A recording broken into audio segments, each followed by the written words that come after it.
as you know, we have the 5 categories. You know the analysis system. I will leave you a brief description for those of you who may be new over at YouTube regarding the analysis methodology for all of you.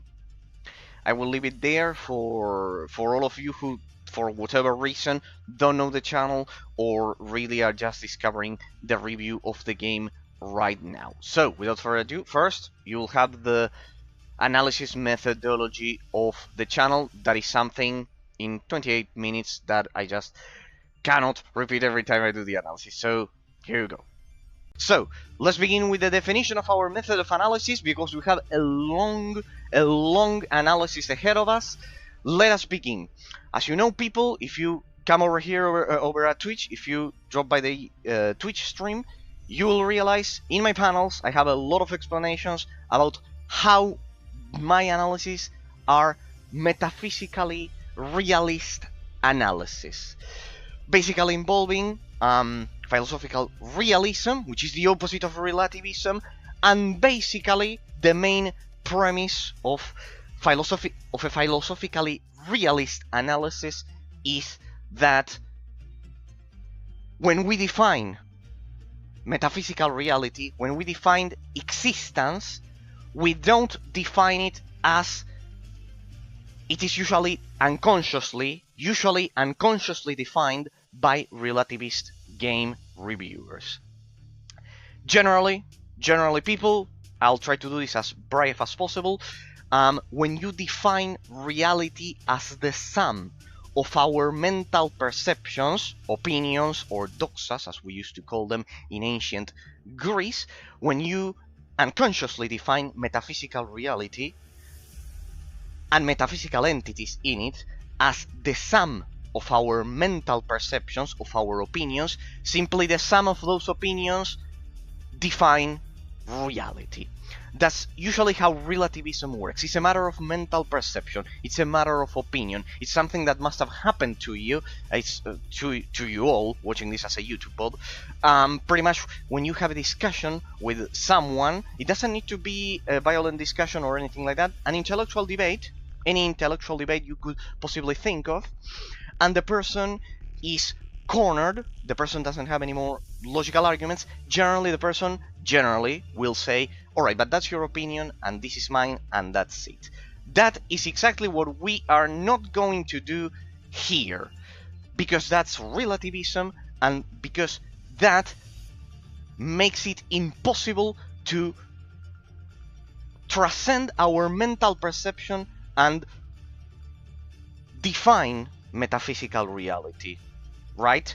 It's a matter of two mental perceptions. Relativism generally works like this. Two mental perceptions. You have your opinion, I have mine, but objective conclusions are never reached as a direct consequence of that mindset. That's precisely what we are not going to do. What we are going to do is to use philosophical realism. Why?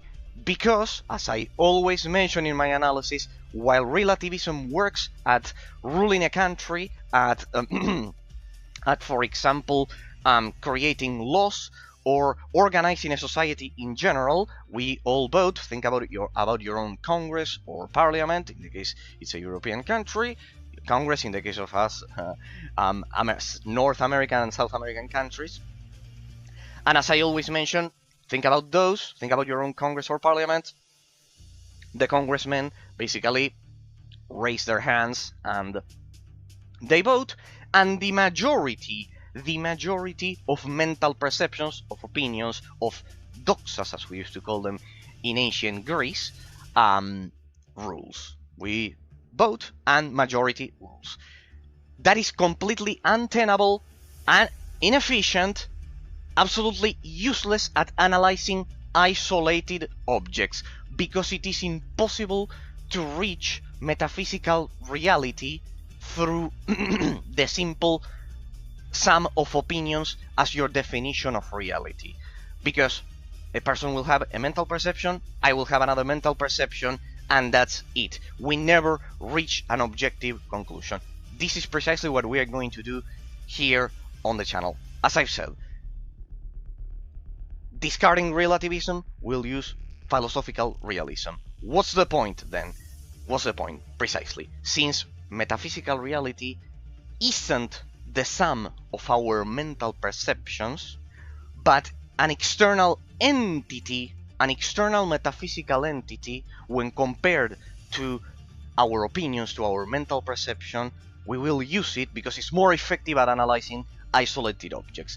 The example that I always use, and please, well, I gave you a disclaimer for followers of the Twitch channel, and over at Discord they must be fed up of listening to me comment this constantly, pretty much. As I always mention, people, as I always mention, when we do this comparison between two mental perceptions, there will always be one out of two opinions. There will always be one that is closer in its description, in its accuracy of its description of metaphysical reality. The description of metaphysical reality will be more accurate out of two mental perceptions, out of two opinions. Of course, we cannot rule a society or organize it with that, but when it comes to analyzing isolated objects, it's more effective, as I constantly say on stream. Right, people. So I have already given you the theory, the methodology of the theory, the theory of the methodology, sorry, that we are going to employ when analyzing games. But I'll give you also a down-to-earth example that I always do on stream. That's why I say Discord members and followers of the channel, old followers of the channel, they already know about this. But for those of you watching this as a YouTube VOD, pretty much, so I leave it attached to the analysis. Let's get to a down-to-earth example. People, this is a gaming mouse, right? It's a gaming mouse. But what if I asked you, what if I posed the question, why is it a gaming mouse? Is it a gaming mouse? Why is it that your mind defines it as a gaming mouse? Why? Why is it a gaming mouse? The logical answer that most of you would logically tell me, it's absolutely natural, it would be to tell me that this is a gaming mouse, that we refer to it as a gaming mouse, that we call this a gaming mouse, because we have all agreed to call it like that. There you can see the perfect fallacy and inefficiency of relativism at analyzing isolated objects, right? Because if I say that it is correct to call it a gaming mouse, because we have all agreed collectively, the sum of our mental perceptions have agreed to call it like that, and its metaphysical entity has to be referred to as a gaming mouse because we decided collectively to call it like that, there isn't any logical background behind it. It's just the sum of our mental perceptions. Let's get to the realist analysis. This, and you will see the perfect difference if you're watching this as a YouTube VOD, but you'll appreciate it. This is a gaming mouse, because it's the methodology of our analysis. This is a gaming mouse, not because of our sum of mental perceptions. It is a gaming mouse because it's a specific combination of molecules and particles that is so specific, so precisely specific, that could never be, for example, a chair. So, out of two mental perceptions, calling this a chair or calling this a gaming mouse, out of two mental perceptions, there will always be one that is closer in its description to metaphysical reality. Even by 0.0000001%, even by 1%, even by a slight detail, it is objectively more accurate to call this a gaming mouse and not a chair. Why? Because it's a specific combination of molecules and particles that simply is completely different when compared to a chair. The description of calling this a gaming mouse is objective. The existence of this metaphysical entity, it's external when compared to my mental perception. It doesn't matter if my mind decides to call this a chair. It is still a gaming mouse. Even if we all agree to call it a chair, and humanity has been brainwashed to call this a chair for whatever reason, it will still be metaphysically a gaming mouse. Because its metaphysical entity and essence, they are both external when compared to my mind. We can use even a closer example, and I'll prove it to you. Between calling this, we'll use an even more subtle example that I always use. Between calling this a gaming mouse and calling this an electronic device, they are pretty close. It is still more objectively accurate. My mental perception is closer in its description to metaphysical reality, to describing metaphysical reality, if I call this a gaming mouse instead of an electronic device. Why? Even by 1%, even if it is also an electronic device, calling this a gaming mouse also incorporates the idea of shape. This object, this metaphysical entity, it's a specific combination of molecules and particles which has the shape of an animal with which the human race has been in contact with for millions and millions of years, and subconsciously our brain associates the abstract concept of gaming mouse with the shape of an animal that we have been in contact with for millions of years. It has the very same shape, this metaphysical entity. So it is more objectively accurate to describe this as a gaming mouse when compared to describing this as an electronic device.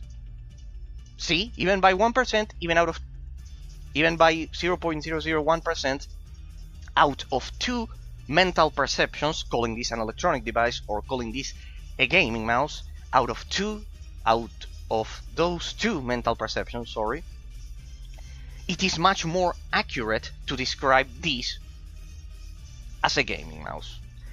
So it is objectively, it's not a matter of my mental perception, it is more objectively accurate to describe it like that. There's a more objective mental perception out of the two of them, out of 3, out of 4, out of all of the mental perceptions that humanity is constantly having for every millisecond, constantly, even right now, all human beings.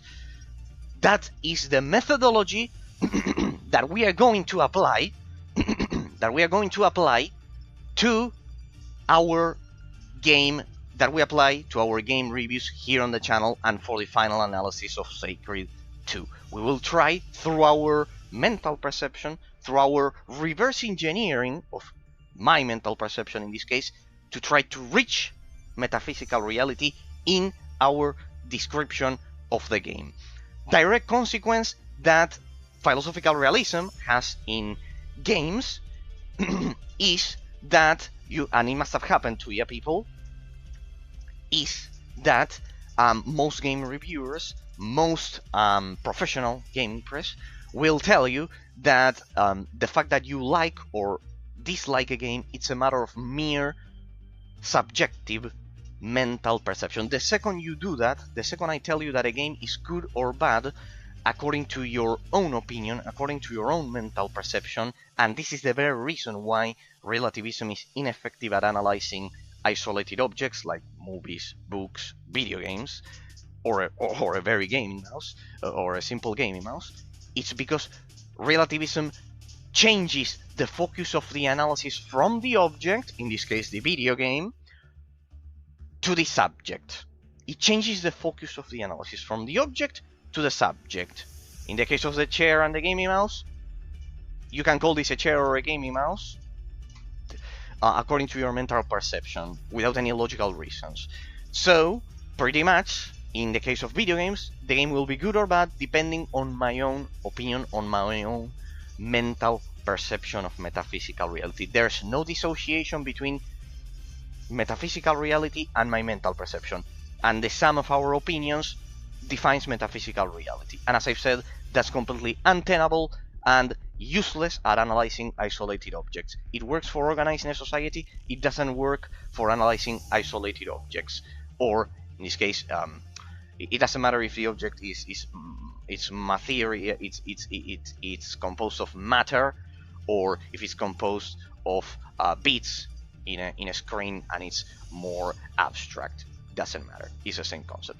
So the direct consequence of doing a relativist gaming review is that the quality of a game will be completely subjective according to personal taste. That is precisely what we are going to completely discard and eliminate out of our analysis that we are going to do today. But just so you know the methodology, we will base our analysis on I base all of my analysis on a 5-pronged system that you'll see for the duration of this long review that we are going to do, that will try to reverse engineer my mental perception of the game to reach metaphysical reality, a common ground between all of your mental perceptions of the game and my mental perception of the game, so we can all together reach metaphysical, objective metaphysical reality. Perfect. So the quality of a game, as a conclusion, isn't a matter of personal taste. For example, it's a matter of how do you describe metaphysical reality. It's an objective matter. It is true that one can have preferences, that one can like one genre more than the other one, but for example, I would never say that, I don't know, a game that I liked a lot, subjectively, my mental perception, is the best game of all time. For example, imagine if someone only played Fortnite for 15 or 20 years, which is the case for a lot of people, and they say it's the best game of all time.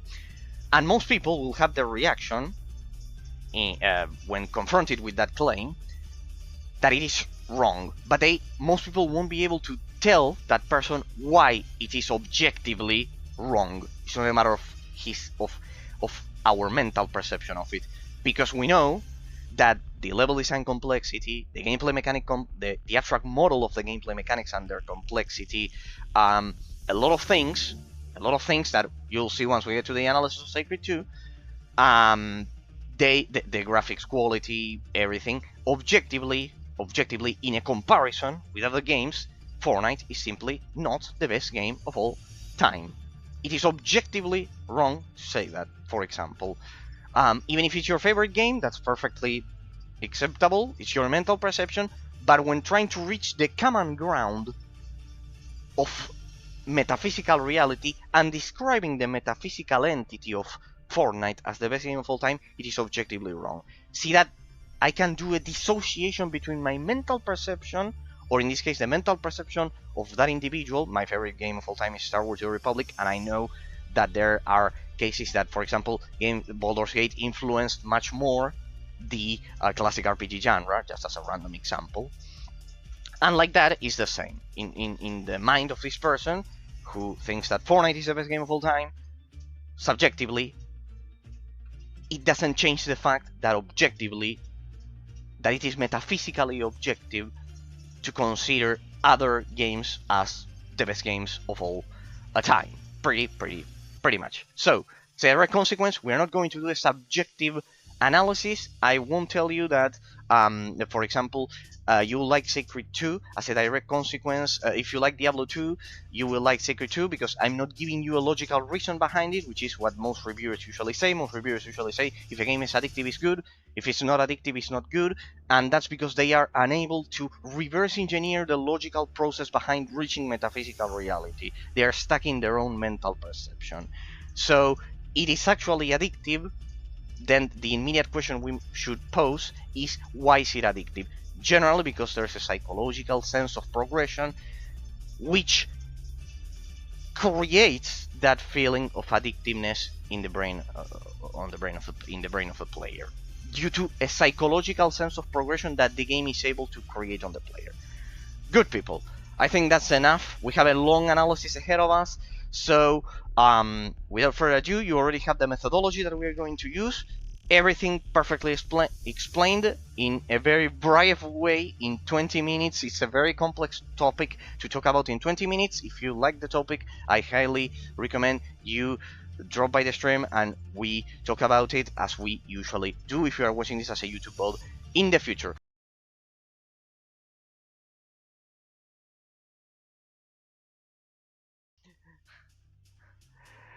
There we go. Okay, so we begin the first category of the analysis, the gameplay, people. But before we get into that, we need to understand the history of the devs, as we usually do. So, Drakensang Online was released back in 2010. It is an European game originally, a German production from Berlin, if I am not mistaken. It was right over there that it was developed. We covered all of the history of the game in the first day of the review. So basically, it's a German production, basically, regardless of the city. It was released back in 2010 after the release of Diablo 3, and it absorbed a lot of influence from Diablo 3 from 2008. But the developers had experience before getting into this project that you see of Drakensang Online. Drakensang Online is actually Drakensang 3, the third entry of the Drakensang franchise, changing the genre of the game. Why? Because the very first Drakensang game that we played before this is the game that I analyzed right before this, was a tabletop Dungeons and Dragons game. We have the gameplay over at the YouTube channel in case you are interested. But basically it was a Dungeons and Dragons game, absorbing the 3.5 Dungeons and Dragons real-time with pause combat system. Quite similar to Baldur's Gate, people. Quite similar to Baldur's Gate, to Dragon Age Origins, to Knights of the Old Republic. A 3.5 real-time with pause Dungeons and Dragons game. The first one. The same goes for the second one, for Drakensang 2. And this game, released after those, as you can see, belongs to a different genre, which leads me to the very first thing that we are going to talk about, which is the genre classification. But before we get into that, let us clear the chapter of the history of the devs in that sense, because otherwise it won't make sense to you. So the original developers of these two games that I'm referring to, Drakensang 1 and Drakensang 2, were the German developers of Radon Labs. Indeed, they developed their own engine for the game, like it is tradition for a lot of European AA games developed back in the 7th generation, which would be the original release date of this, in that sense. And as a direct consequence of that, they developed their own engine. And after creating two games based on a German incarnation of the tabletop game Dungeons and Dragons, which then turned into the tabletop game Drakensang the Dark Eye. It is a real tabletop game that I presume it is sold in Germany even nowadays. So after that they adapted the tabletop game into a video game. Radon Labs, the very same owners of the original tabletop game The Dark Eye. Correct? You have the name in German even in the very first chapter of our walkthrough and everything. So, Dungeons and Dragons, this is the complete circuit. Dungeons and Dragons, United States, right? 3.5 Dungeons and Dragons, tabletop game. Creates Baldur's Gate, Dragon Age Origins, Knights of the Old Republic, everything. From there, German adaptation of the tabletop game Dungeons and Dragons, The Dark Eye. From the adaptation, the very same creators of the tabletop game of The Dark Eye, they create the video game 3.5. They release one, Drakensang 1. They release the first one, sorry. Then they release the second one, Drakensang 2. And then what happens? And this is the pivotal moment of our story here about the Drakensang franchise. People, for those of you who we covered all of this in the very first chapter of the analysis, but since this is the final analysis of the game, giving a conclusion to it, I want you to remember all of this so you have an all-in-one context of what surrounds what we are going to discuss for the next 3 or 4 hours, pretty much. As you can see, my favorite part of the analysis is the final analysis indeed. It's the part that I enjoy the most. I love it, beyond even the gameplay. Okay, so, pivotal moment of the story, people. Drakensang 1, Drakensang 2. What happens when Drakensang Online is announced over at the Gamescom 2008, I think it was. Gamescom 2010, I think it was, that we read in the first day of analysis. I guess I may be wrong, but that's a detail. So, they go to the Gamescom, to the German Gamescom, they announce it, everything, and they reveal what happened. Remember that I said that Drakensang 1 and 2 were developed by Radon Labs. Well, while the original game developers, the original team members of Drakensang 1 and Drakensang 2 were, some of them, not all, some of the developers of Radon Labs were absorbed by BigPoint Games, the developer of Drakensang Online. While they absorbed the team, they couldn't get, they weren't granted, they couldn't get the license of the tabletop game Drakensang, the Dark Eye. They couldn't get the license of the Dark Eye. This is the very reason why in Drakensang Online the name of the continent is Dracania instead of Aventuria. For example, if you want proof that I'm not telling you whatever stupidity that comes out of my mind, we reviewed this. That's it. This is why I review the history of the game in the very first chapter of the analysis. So there you have one alibi of the fact that they got the developers, but they didn't get the license of the Dark Eye. Correct? That is what happened. You can check it out in the first chapter of the review. Okay, so that not only involved the name of the continent and the name of some of the characters. For example, they couldn't use the name Rakorium for the mage that we saw in the first game, in Drakensang 1 when we played, and they changed the name here, I don't remember, but it wasn't Rakorium. They basically changed the name of the characters, the name of the continent, but it wasn't only that. The license of the tabletop game included the combat system. It included the combat system, which they couldn't get, indeed. So, beyond that, they turned the game into what it is now that you are seeing on screen about the gameplay. And this leads us into the first topic of analysis, which is the genre classification of Drakensang Online. They turned it into an isometric action RPG, quite similar to Diablo 3. Now, let's do a bit of a parenthesis and talk regarding the second talking point that I wanted to mention, the genre classification, now that we've covered about the history of the game, the ultimate fate of it. We cannot forget it. So BigPoint Games that had the license, they developed the whole game for a lot of years, creating the best portions of the gameplay that the game has, which is what we explored. The original story was up to Baylor. I have been told by players who played the game originally, of course, always a special thanks to all of them, especially to District, that he asked me to review this game, that I will never forget, regardless of the qualification and the dissection that we are going to do about it. Of course. But the idea, hey, how are you doing, Patrick? How are you doing? Today is final analysis day.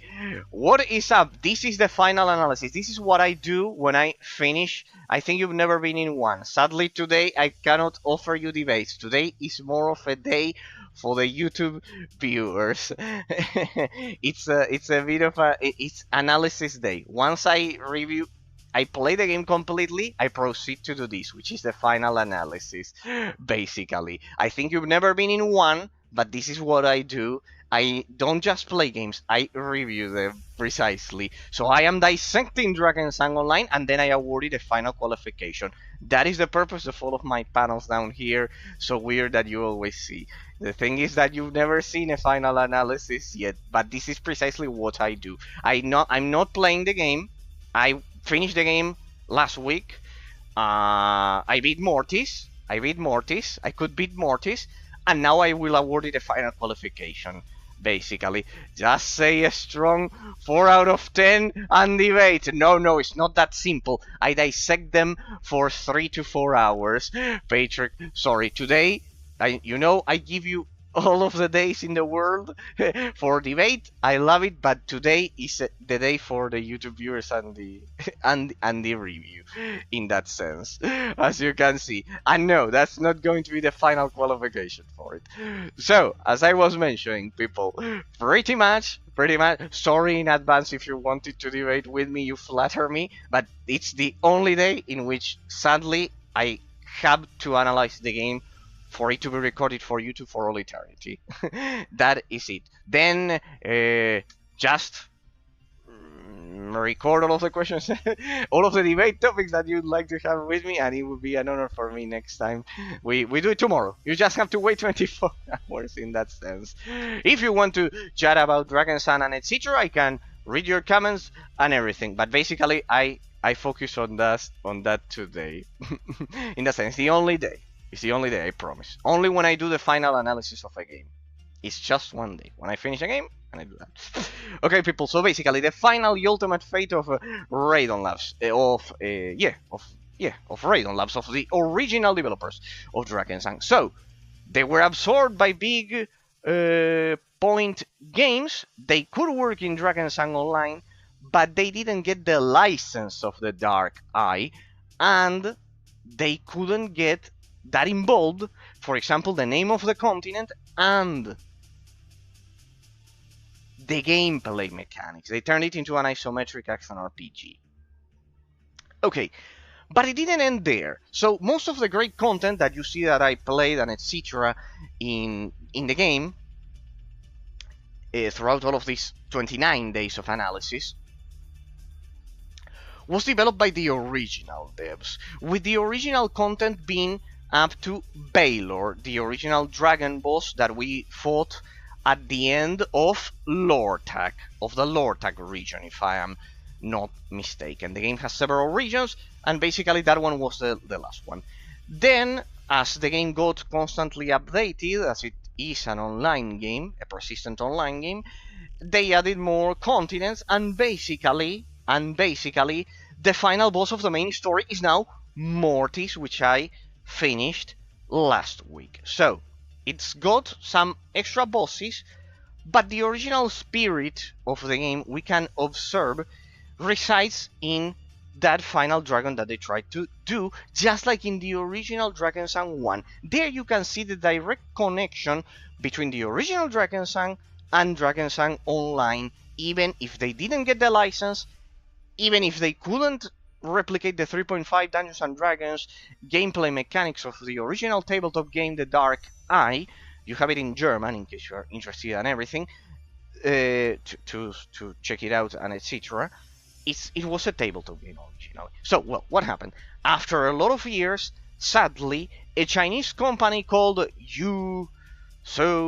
something like that, it has a Chinese name, basically bought the conglomerate itself of BigPoint Games with the Radon Labs team of the original Drakensang 1, of the original Drakensang 2, and of Drakensang Online included.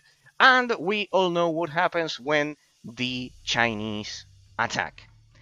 Quality goes to shit, of course. So they raised the level cap a lot, they increased the farming exponentially, they do not give proper feedback to the community, as I have been told by more than 10 people total constantly throughout 29 days on stream, and they basically degraded the quality of the product overall, regarding all things that you could possibly think about regarding the game. The community manager does not care about the game, and the players hate the current state of the game, hoping actually for an original version of what the game originally was. But sadly, the spaghetti code, the original code of the game, pretty much is old,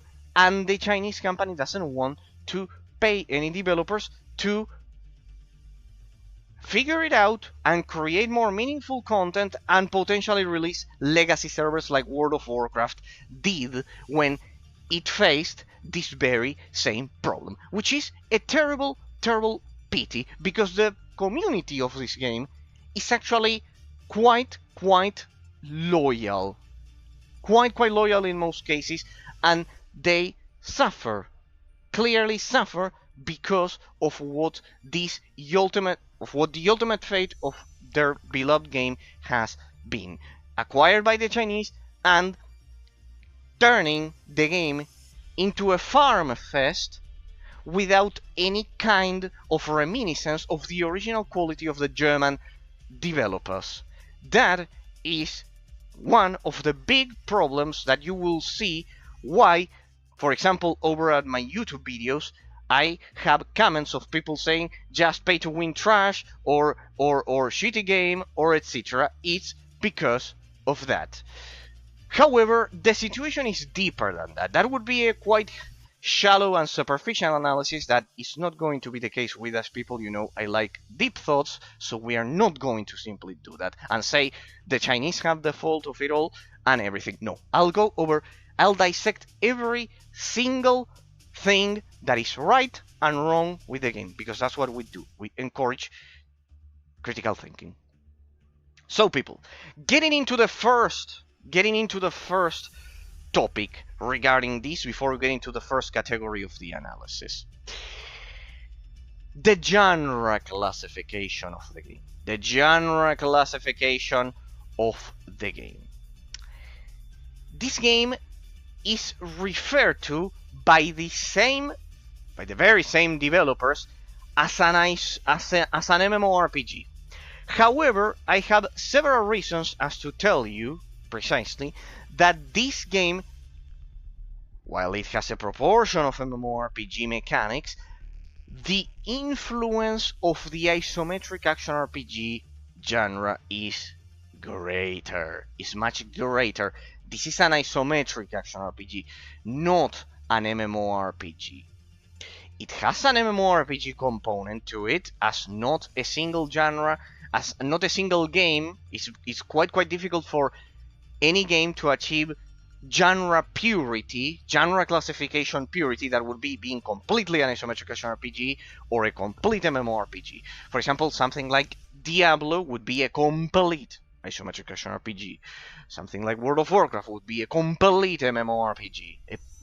They are the fathers of each of those genres. They are not the first games, but they are the ones that popularized a lot of them for the West, pretty much. So those have genre classification purity. This game doesn't have genre classification purity. Is that good? Is that bad? No, not at all. It's just a feature that we also have to dissect, and it will be the first one. Why do I say that this is that in the composition, in the proportion of its mechanics, I say it leans a bit more towards isometric action RPG than MMORPG? Why do I say this? Well, the evident first reason would be the camera, people. The isometric part of the word isometric action RPG genre, indeed, would be the camera. The game is played in an isometric way. Now, the case of Sacred 2 is quite illustrative regarding this topic. Why? Because Sacred 2 does use an isometric camera, but I ended up classifying it as an offline MMORPG in that sense. So, even if a game has an isometric camera, can be an MMORPG. However, the case with Drakensang Online is different. The pacing of the usage of abilities does not have, and that is getting into the first category of the analysis, let me remind you here that indeed it is the gameplay, as the game loads for the next screen, that it is the gameplay getting into the first category of the analysis and the very first talking point, the genre classification of it. That's why I always include this topic in here. So, gameplay category of the analysis, we begin, and it is precisely that. It's not just the isometric camera. The pacing of the combat in this game is that of an isometric action RPG, not of an MMORPG, even if the same developers try to classify it as such, or they tried to do so originally, or the community tries to do so originally when the game was released, or whatever, or because they just used a slang and they call it the online MMORPG or the online MMORPG or whatever they say in the title, something like that. Both the developers and the community want to classify it as an MMORPG. No, this is an isometric action RPG. The fact that it's online is a secondary aspect to the core gameplay mechanics that I'm going to describe. This game doesn't have a global cooldown, for the abilities like World of Warcraft. When you play World of Warcraft, there's a feature which is called the global cooldown. I know it's quite technical to imagine it, but well, I'm using a quite popular example of tap targeting combat, so you have an idea of it. This game does not have a global cooldown. The enemies, as you can see, have physics that correspond to an isometric action RPG like Diablo, because your character cannot get through them. In World of Warcraft, you can get through enemies. They don't have physics to their in-game models. You can get through them, and that has a lot of consequences. Why I'm classifying it as an isometric action RPG. And the online features are secondary. The fact that you can be surrounded and killed by the enemies, pay attention to the images that I'm showing, see that I don't get through the enemies. That changes, and this is a key feature, it changes the source of the difficulty of the gameplay mechanics. I know this is a very abstract concept, but we'll get into it. I explained during the first day of the analysis when I perceived this, when I noticed this. The fact that the enemies have weight to their physics and you cannot get through them implies that the source of the difficulty is derived from being surrounded and killed. An influence of the level design on the gameplay mechanics that is the very essence of an isometric action RPG. In this game, can you get through the enemies? Can you get through the enemies as you are surrounded and killed, as you can see here? No, you have to teleport and escape.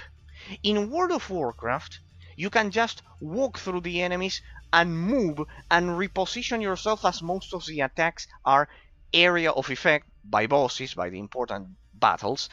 But the source of damage, the source of difficulty of the game, is derived from the raw input damage of the mobs. In this game, the source of the difficulty of the game does not derive from the raw input damage of the mobs only. One of the essences of the isometric action RPG genre is this, that you are surrounded and killed, like you can see there exactly. The enemies don't deal a lot of damage. It is the fact that you don't dodge, you are surrounded and you are killed. The level design influence of the mob variety, in this case, that they surround you and kill you. The fact that they have physics to them, the mobs, and you cannot walk through them, is a level design decision that is impacting the gameplay mechanics. And it is the essence of an isometric action RPG, in which, instead of an MMORPG, in which the difficulty, contrary to what I just said about an MMORPG, in which is the raw input damage of the mobs, in an isometric action RPG you have the raw input damage of the mobs and the organic difficulty, the source of the difficulty, comes from the raw input damage of the mobs, but also from the fact that you can be surrounded and killed because of the weight of the in-game models of the mobs. The fact that you cannot move through them. The influence of the level design on the gameplay mechanics, creating a second natural source of difficulty beyond the raw input damage of the mobs. In World of Warcraft, in MMORPGs, first of all, my first argument, abilities have a global cooldown. Here, abilities don't have a global cooldown shared in between them, like in World of Warcraft. Like in World of Warcraft, whenever you place your mouse here, look at my mouse. I place my mouse over an ability, right? I click it and I use it on the mob as I tap target it. It fires off something called a global cooldown. It is 1.4 seconds, 1.5 seconds, 1.3 seconds, whatever, you can manipulate it, whatever. Every time I click on an ability, there's like a clock thingy, right? A clock animation on it, and there's a 1.5 second global cooldown. That makes the combat slower for MMORPGs than for MMORPGs of this era, 2010, 2008. It was the boom of World of Warcraft, and the concept of the global cooldown is the first factor of difference, differentiating factor compared to an isometric action RPG. Here, the abilities have their own cooldown, so the pacing of the combat is different first than an MMORPG. It is an isometric action RPG. Second, the source of the difficulty, because of the physics and the weight of the mobs, is different. It isn't the raw input damage. In World of Warcraft, you can walk through the mob, come back through it, and it will still kill you because it is the raw input damage, because of area of effect attacks, because you have to combine with your group in a raid, because whatever mechanic the mob has, it stuns you, whatever. Here, it is the raw input damage plus the fact that you are surrounded and killed. Influence of the level design on the gameplay mechanics. What aspect of the level design? The mob variety of the variety of the mechanics of the mobs and the mob variety that the game has. So they have physics, they have weight to them, you are surrounded, you are killed. Like Hellgate London, like Diablo, and etc. It is related to the pathfinding of the game is related to this weight of the mobs, creating a second source of difficulty. Third talking point regarding why in the genre classification this game is leans more in its proportion, in its composition towards isometric action RPG than MMORPG. Third talking point that I wanted to mention about it, beyond the fact of the camera that I mentioned at the beginning, that it is a bit more of a secondary thing. It's a bit more of a secondary thing than the other two talking points, basically.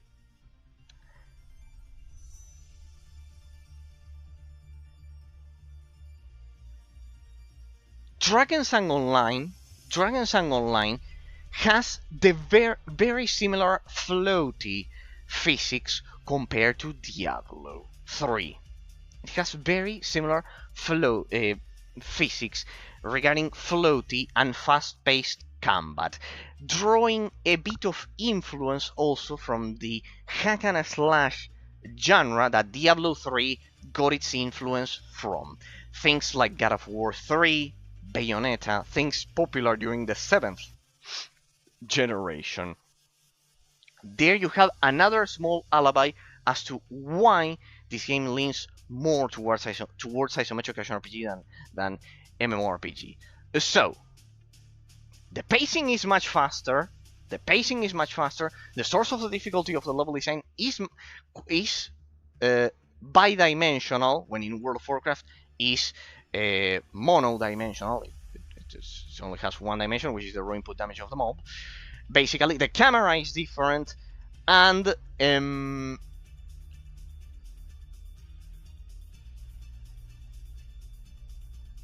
the fourth element, which I am in doubt to say if it's the most definitive one,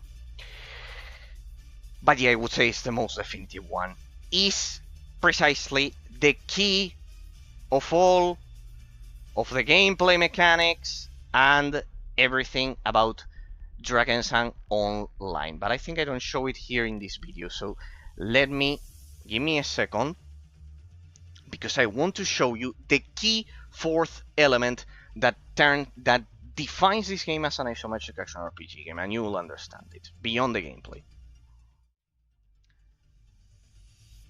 The final element, ladies and gentlemen,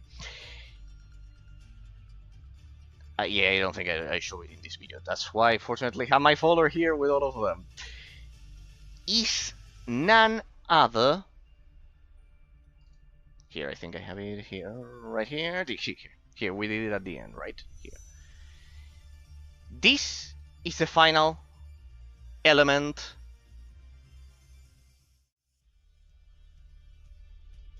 This is the final element that defines this as an isometric action RPG and not an MMORPG. Beyond the camera, beyond the pacing of, beyond the lack of existence of a global cooldown, in the context of tab targeting, boom of MMORPGs, the boom of tab targeting MMORPGs back in the era of World of Warcraft during the 7th generation and etc. Its repercussions with Aeon and etc.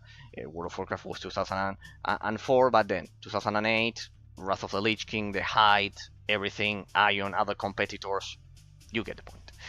You get the point, basically. This is the element, the skill tree. Namely, the fourth element, and not the skill tree itself, because most RPGs in general all will have a skill tree. No, it's the degree of efficiency, the fourth and definitive element that turns this in a proper classification into an isometric action RPG and not an MMORPG. It's an isometric action RPG with online features, because the core of the gameplay mechanics, because of these four elements, is that of an isometric action RPG. Is this. By isometric action RPG is what people generally call Diablo clones, but I'm doing a proper genre classification to encourage critical thinking and proper classification. We need to rationalize our thoughts. If I just say Diablo clone, it doesn't help anyone ever watching the analysis of the game, basically, ever. So, the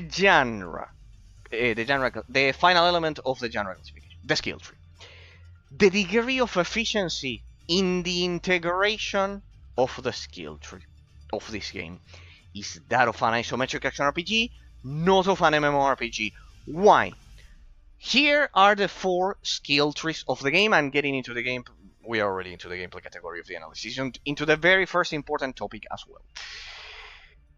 The skill tree. It's a long analysis, people, you'll have to bear with me. I know it's a lot of topics one after the other, but we are going to do this appropriately. The skill tree. This is the mage's skill tree, basically, that the game offers to the player. Correct? From this I will derive the fifth component. We have other classes, there are other classes, but it's the same story, I've been told, in which the game leans towards non-sequential branches of the skill tree. This is basically the complete skill tree. You have under magic, lightning, frost and fire, basically. Frost and fire. Those are the denominations. You have 4 branches of a skill tree. Out of these 4, only the frost branch of the skill tree has a sequential rotation.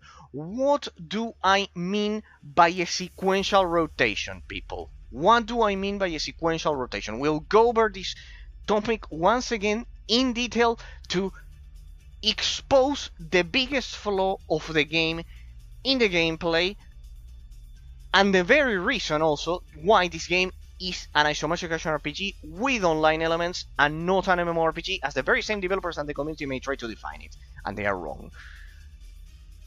When you have a skill tree in which only one branch, that is 25% of it, 25% of the skill tree, of the whole skill tree of the game, of the abstract complexity of the gameplay mechanics, is sequential, this one, and the other 3 are non-sequential, the abstract complexity and the degree of integration of the skill tree of this game is much lower than in a classic tab-targeting MMORPG like World of Warcraft, like Lineage 2, like Ion, like Star Wars: The Old Republic, like all of the great tab-targeting MMORPG games between 2004 with the revolution of World of Warcraft and the release of this game in 2010. The abstract complexity of the degree of efficiency in the integration of the abilities is completely different. In World of Warcraft, you will see, regardless of the three skill trees, the three branches of the skill tree of the mage,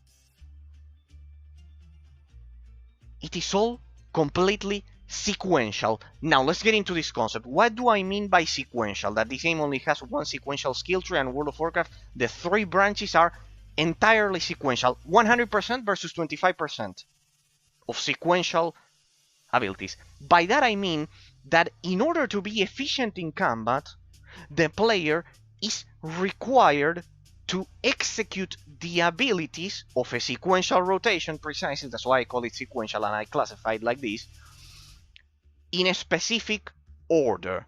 If that doesn't happen, the player is not efficient in combat. In World of Warcraft, if I activate a missile barrage instead of an arcane missile back in the Wrath of the Lich King expansion, which is what I played, just so you have the example, then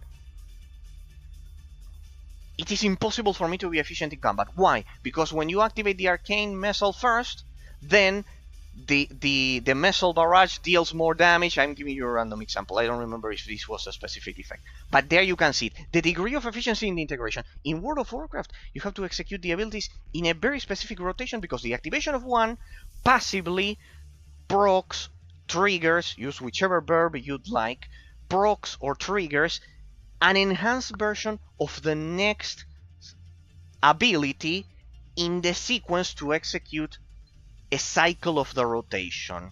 A cycle of the rotation. That is the concept. For example, and this is related also to the global cooldown that I mentioned earlier. You have abilities that deal more damage, others that deal less damage, right? Generally, in World of Warcraft, that affects the tab targeting combat. Not only making it slower, but also that you generally execute the abilities that deal the most damage with the highest cooldowns first, so you can restart the cycle earlier. Imagine you have an ability of 18 seconds of cooldown and another one with 5 seconds of cooldown. The 18 seconds one deals more damage. You want to execute it earlier. It forces a different kind of a strategic thinking that is that of the essence of an MMORPG. This game has the essence of an isometric action RPG. In Diablo 2, in Diablo 3, the sequence in which you activate the abilities varies depending on the situation, really, in a lot of cases. Of course, it has more sequential influences than this game. There are shades of difference. But in the case of this game, the Frost skill tree, sequential, you'll see. In this game, as you activate this ability that I have here, the Frost Wind, which is an arc, I think it's a what, an 80 degrees arc, like 1/4, something like that. I may be wrong, just saying it out of the top of my head. 1/4 of the screen, let's say, a bit less maybe. It's even narrower in that sense. It's even more narrow in that sense. You activate that. That boosts the damage of your basic attack. Basically, that is a sequential rotation. Degree of efficiency in the integration. You have to first execute this to then power up this other ability. Okay? Then, for example, it also boosts the damage. That's this very same Frostwind boosts the damage of this other ability, which is the Frost Nova, which is a small 360 degree area of effect damage all around you, for example. So this ability makes this one stronger, this ability makes this one stronger. It has a small sequential rotation. You have to execute this ability first if you want to be efficient in combat, if you want to deal more damage. Now, let's get into the fire one. In the fire one, there's a small influence in which I think this one enhances the damage of another one, etc., but it's next to non-existent. The same goes for the lightning one, the same goes for the under magic one. They are non-sequential. The abilities are not integrated between themselves enough as to create a sequential rotation. You just activate the abilities in any order, and pretty much the total amount of damage will be quite similar. For example, this one that I told you that it has a small sequence because it enhances the damage of others, or I think the Guardian enhances its damage or whatever, it has a 60 seconds cooldown. That means it's not part of a normal cycle of the rotation that was originally planned for the skill tree with a 60 seconds cooldown, when in this skill tree all of the abilities have a 10, 8, a 12 or 7 seconds cooldown or something like that.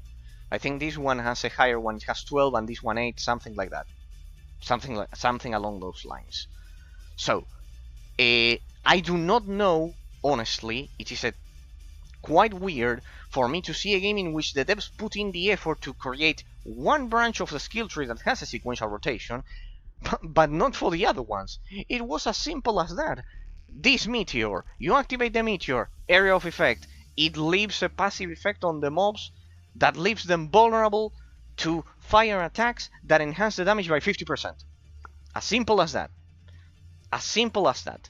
Now, counter-argument that a viewer of the channel, Ambra, that we also salute, that he mentioned to me that is quite important. See why it's always important to also have people watching the analysis, guys, and everything.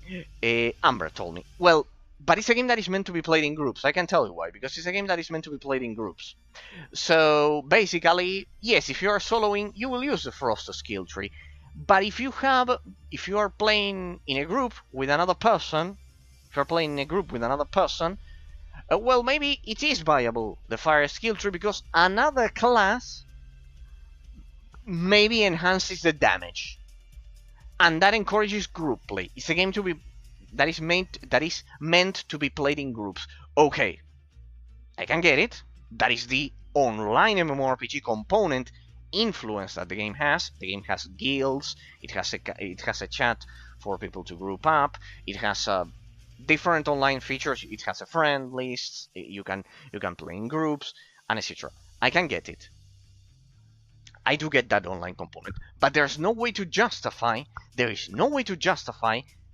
using the online component as an excuse as to degrade the abstract complexity of the degree of efficiency in the integration of the skill tree, giving the player 3 non-sequential branches of the skill tree. That's simply not excuse. Because imagine if I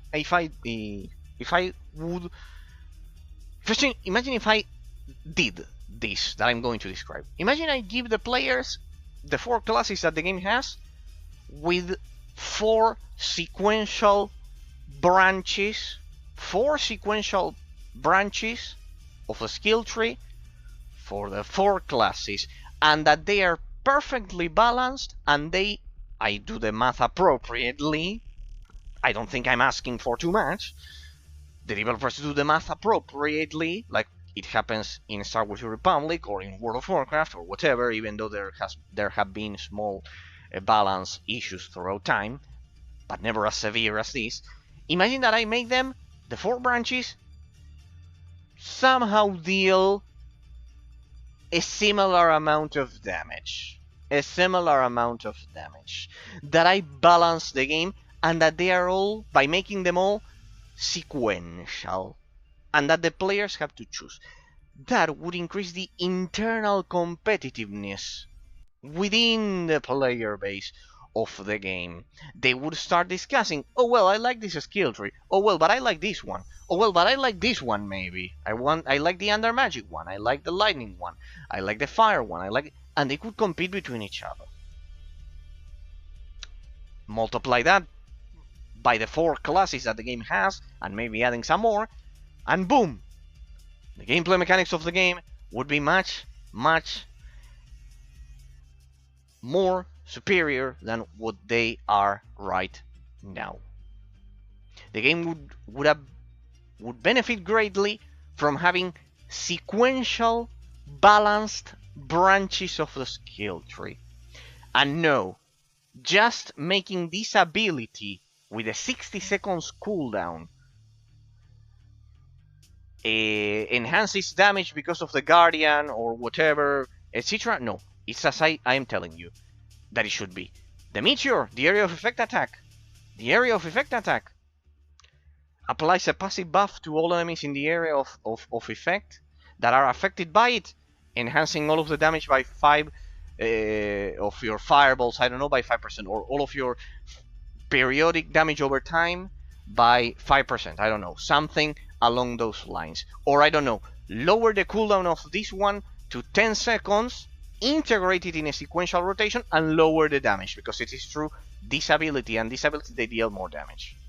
Lower the damage, lower the cooldown, integrate it into a sequential rotation. See how many, and like that multiplied by the 4 classes of the game that I have been mentioning. See how there were ways as for this to improve. Can I ask you a question related to Drakensang online, Patrick? Sure, Patrick. Sorry, I don't want to exclude anyone regarding the analysis. Yes, you asked me about anything as I regarding Drakensang online for today, as I keep going about the things. Anyways, I have in my head everything that I'm going to talk about. But well, regarding that talking point is that, sure, Patrick, don't worry, no worries. Anything. I love it discussing that.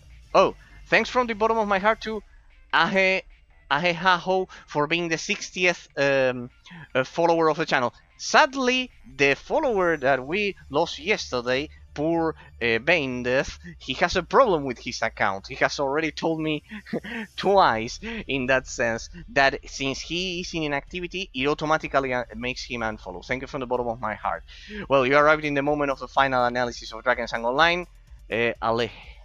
Ahehaho, that basically I've been playing the game for 29 days, and now I'm dissecting it and awarding it a final qualification, basically. So people, those are my 4 talking points regarding the genre classification as to why Drakensang Online is an isometric action RPG and not an MMORPG. It's an isometric action RPG with online components, but they are secondary. They are a secondary nature to it. They are not the main core of the gameplay mechanics in that sense. They are not the main core of the gameplay mechanics. The main core is what I have been describing with my 4 talking points. Okay, so we've discussed the lack of existence of a global cooldown, the lack of existence of a sequential rotation, the isometric camera, everything. Then, another element, the mob density that makes this an isometric action RPG. The mob density of this game is that, I think we can go back to the gameplay here, as we are done with the skill tree.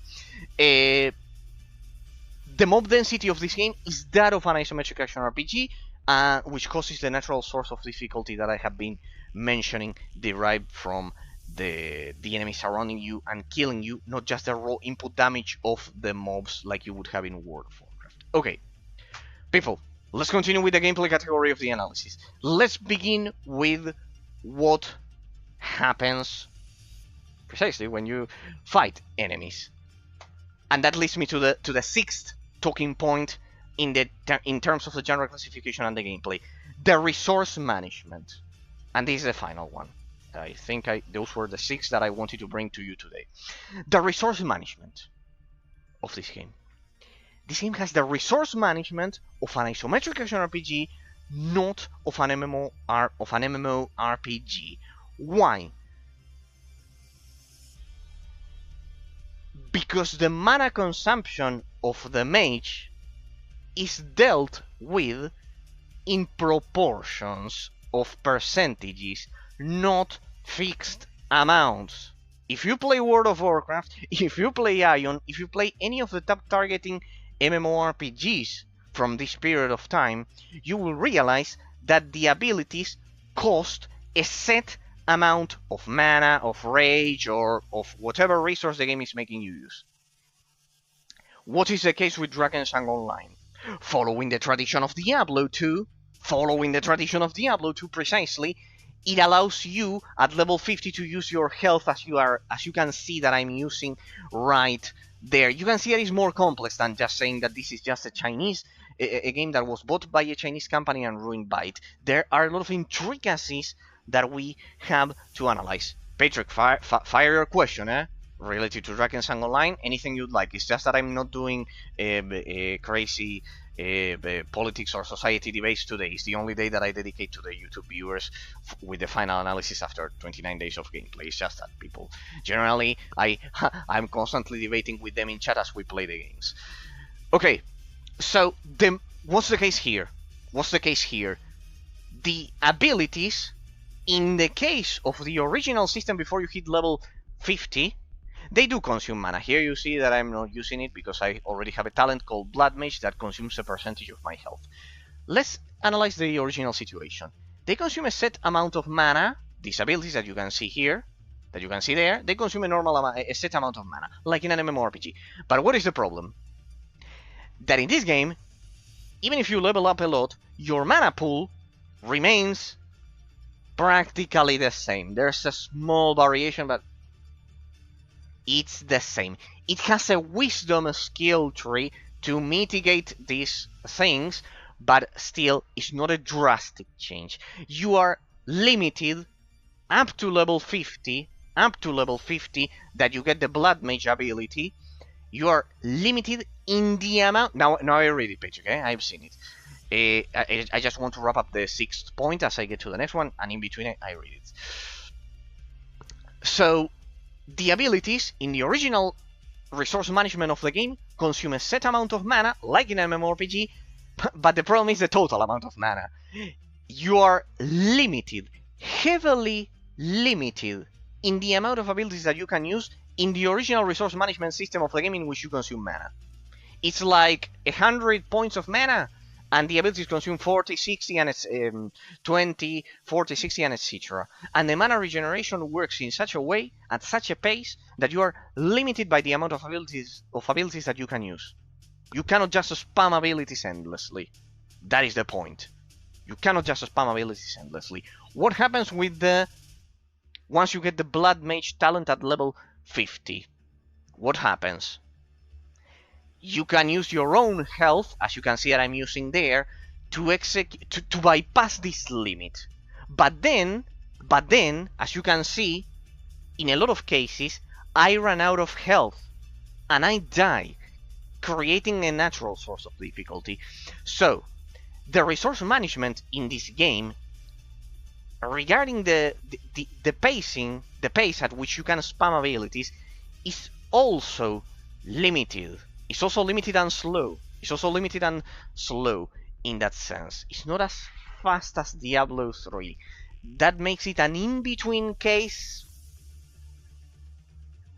regarding the paradigm of Diablo 2 and the paradigm of Diablo 3 that is much more lenient regarding resource management regeneration. In the case of this game, either you cannot get killed by Blood Mage, Ambra told me. You can get up to 1 point of health, but it is extremely risky.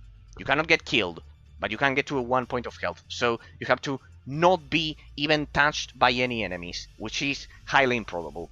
So either you risk that in the post 50, let's say, beyond mid-game gameplay mechanics of the game in terms of the level design. People, more or less, it took me half of the 29 days of gameplay, a bit more, to reach level 50 pretty much, in terms of finishing the whole main story of the game. Pretty much, you get that, or you get a heavily limited mana resource regeneration that resembles more the system of World of Warcraft, but it is really not the case.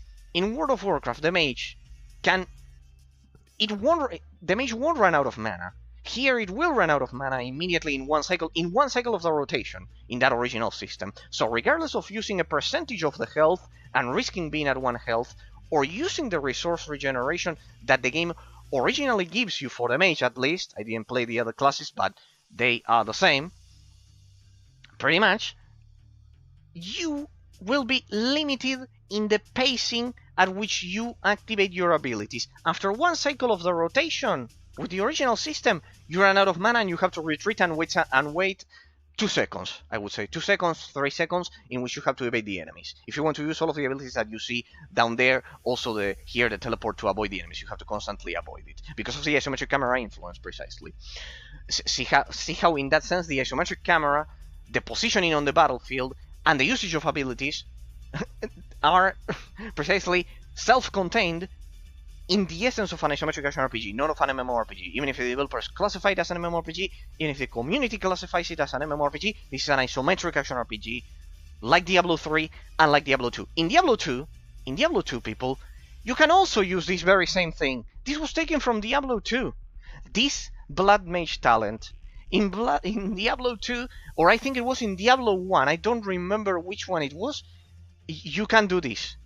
You can consume, I think it was your shield or something like that, changing the resource management of the game during mid-game and end-game gameplay mechanics. But basically, it is taken straight from Diablo. In World of Warcraft, of course, you cannot do it because it would break the gameplay system of having a global cooldown and all of the previous 5 elements that I've commented regarding it being an MMORPG. Okay, with those 6 talking points, I wanted to close the very first thing that I wanted to cover, which is the genre classification. And it took me 1 hour regarding that. Getting into the gameplay, but first, Patrick's comment. Drakensang Online's skill usage changed throughout the years. In the golden era, that is when the game was developed by Radon Labs that I mentioned previously, people, that is when that happened, by the German developers instead of the Chinese ones, we had long cooldowns for each skill.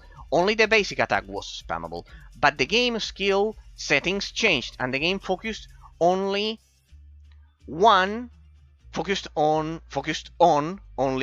spammable skill, which is the strongest, and the other skills are unplayable. Which is the better? I precisely covered that earlier, Patrick. I mentioned that the game would benefit greatly from having 4 sequential branches of the skill trees multiplied by the 4 classes of the game. That they should be balanced and that they should be competitive in between themselves to create internal competition for the player base. I think the best system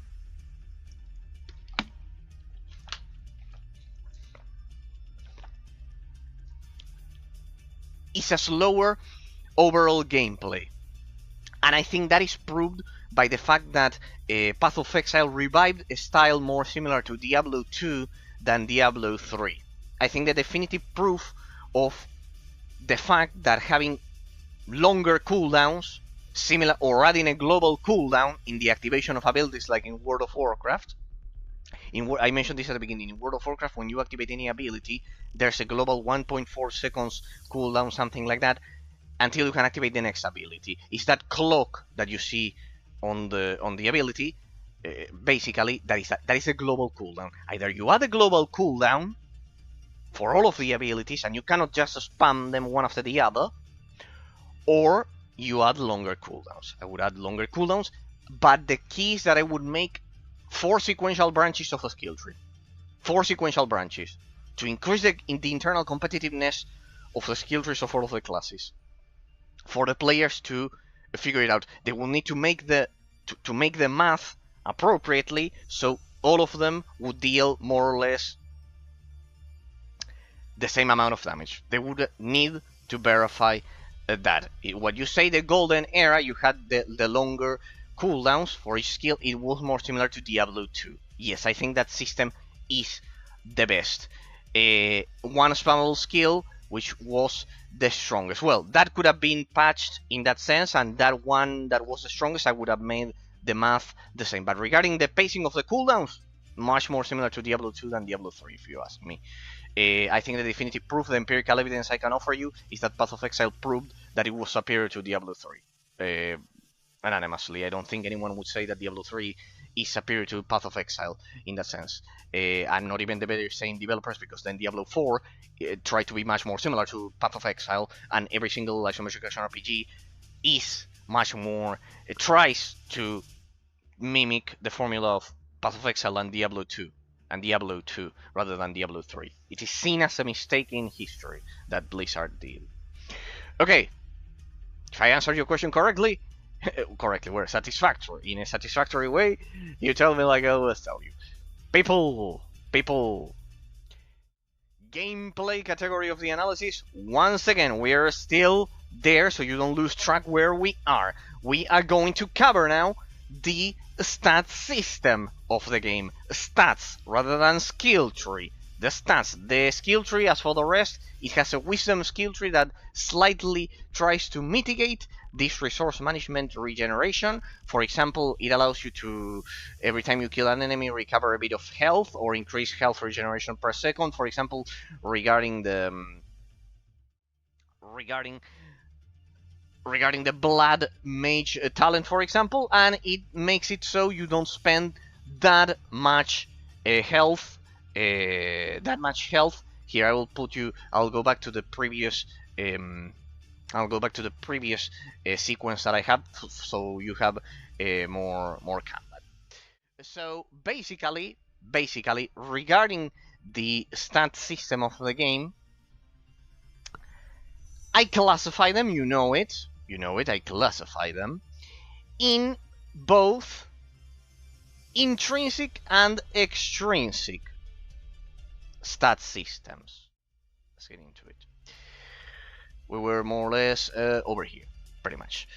So I classify them in intrinsic and extrinsic stat systems. What do they mean? Extrinsic means, and this is related to the paradigm of min-maxing in the framework of the stat system of any RPG. We'll get into all of these concepts. I know they are very abstract for anyone watching this for the first time as a YouTube bot, but this is what I generally do when I analyze games.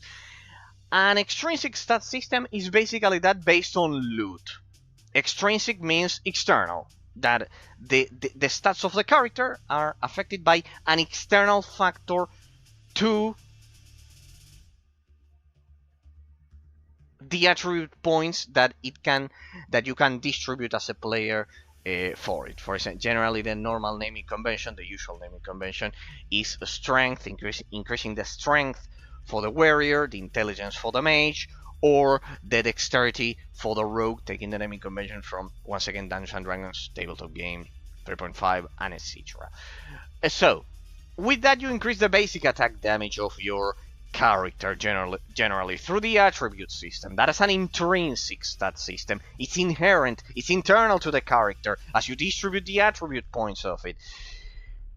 Generally, isometric action RPG games like Drakensang Online lean more towards an extrinsic system, an external system to the character. Drastic changes to the base attack damage of the abilities and the main attack of the character are determined by loot, similar to Borderlands, similar to Hellgate London, similar to the greatest exponent, the greatest example of this is a game called Monster Hunter, precisely, in which all of the stats of the game are determined by the loot, by the gear pieces of your character. There are no skill trees, there are no attribute points for the player to distribute as he levels up at all. Nothing. This is an abstraction from the classic Western Dungeons and Dragons formula, in which every time you level up, like in Baldur's Gate or in Diablo 1 or 2, you increase your attributes. Pretty much. That is more of an intrinsic system. Intrinsic systems are more common in those games, those isometric action RPG games derived from Western Dungeons and Dragons in that sense, and extrinsic systems are more derived from the from either Eastern Japanese games or, I don't know, something like Borderlands, being a looter shooter, something like that. Okay, so what is the case with Drakensang Online? Just like what I said about the genre classification, in which it is quite difficult to have a genre classification purity, a game either being completely an isometric action RPG game, like, I don't know, it would be the case of Diablo 1 or Diablo 2, fathers of the genre, and World of Warcraft popularized the MMORPG genre. I don't think anyone would classify either Diablo as an MMORPG 1 and 2, or World of Warcraft as an isometric action RPG. See that it makes sense in reality, the theory, in the empirical evidence, the theory. So, what is the case with Drakensang Online? Drakensang Online is heavily influenced by Diablo 3 in that sense.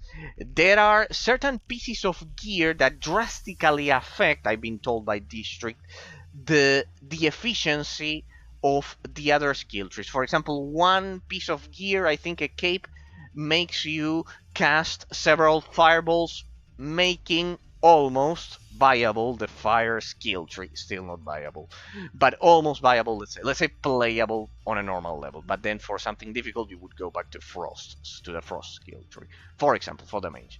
So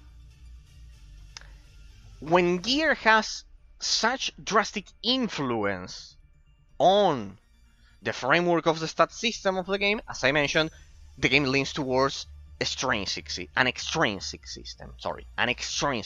external stat system, external factors that drastically affect the stat system of the game rather than internal factors. In Drakensang Online, every time you level up, you don't distribute your attributes like in the Incredible Adventures of Van Helsing that we are playing, for example, or like in Diablo 1, or like in Diablo 2. In that sense, it's not like that. Not even like in Diablo 3. I think that in Diablo 3 you distribute your stats. I think you, if I remember correctly, it's been a while. Now I don't remember it precisely, but yes, I think you distribute. No, you gain the abilities, and that's pretty much it. No, you don't. You don't increase your base strength through an intrinsic system. No, it's just exponential with the percentages of the loot. No. It's completely external in that sense. No. It's completely external. It doesn't have an internal system. For example, you can see that in Van Helsing, in Diablo 1, Diablo 2 that I mentioned, in Titan Quest, you can increase your attribute system, your attributes. It does have an attribute system. It does feature an attribute system, the style of Diablo 2. The style of Diablo 3 does not include an attribute system. The loot just increases the percentages of the damage of the abilities, or drastically changes them by multiplying the amount of fireballs or whatever, and just tries to replace the lack of design of an attribute system for the game, which is terrible, because you are effectively eliminating 50% of the stat system. The ideal situation, the ideal scenario, people, is that in which you have a skill tree, you have an attribute point system, and you also have good loot to complement it. It's the case of Van Helsing, precisely, that we are playing, that I remember. It's the case of Diablo as well. You can see that all of those have that. In this game, you cannot manipulate the intrinsic stat system of it, the intrinsic attributes, through increasing your base strength. You cannot increase your base strength like that. You have the wisdom skill tree that increases your health regeneration, increases your critical damage, increases your base damage. True, that is the resemblance that we get instead, right? But still, it's not that it directly affects strength. It increases the attack damage directly, or the critical damage, the potential critical damage that it has. It does feature an internal system with the wisdom skill tree, but it is quite limited in comparison to what I've seen in other isometric action RPG games, in which you can not just increase the base attack damage, you can also, For example, I don't know, increase the speed, for example, at which you deal damage, increase the elemental defenses in the internal system. For example, Sacred 2 has a great solution to that with the active relics system, in which you change actively your elemental resistances through the relics that it has, and well, the gear as well, of course. So here the wisdom skill tree tries to replace the intrinsic system in that sense, and you have then the loot for the extrinsic system. Besides, beyond that, you also have runes that affect the gear, and you also have crystals and diamonds, different modifiers, small modifiers that you can add to gear in terms of the crafting system of the game to increase the block chance, increase the attack speed, increase your health, but they are quite marginal in comparison. They are quite marginal in comparison. Okay, but it is there. Unfortunately, we do have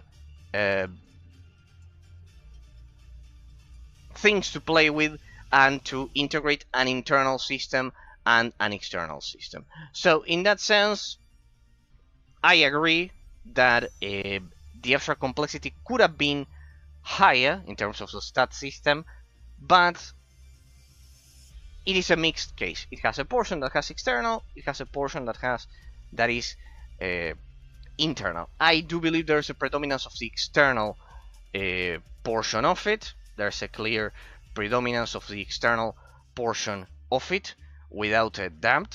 There's a, like in any isometric action RPG, in that sense, that is perfectly respectable. There isn't a genre classification purity. There isn't a stat system purity at all. No. So it's also a mixed case. Proportion, I would say it leans more towards an extrinsic system like Diablo 3, in that sense. While Diablo 2 and Path of Exile lean more towards an intrinsic system due to the great influence of the complexity of the skill tree as well.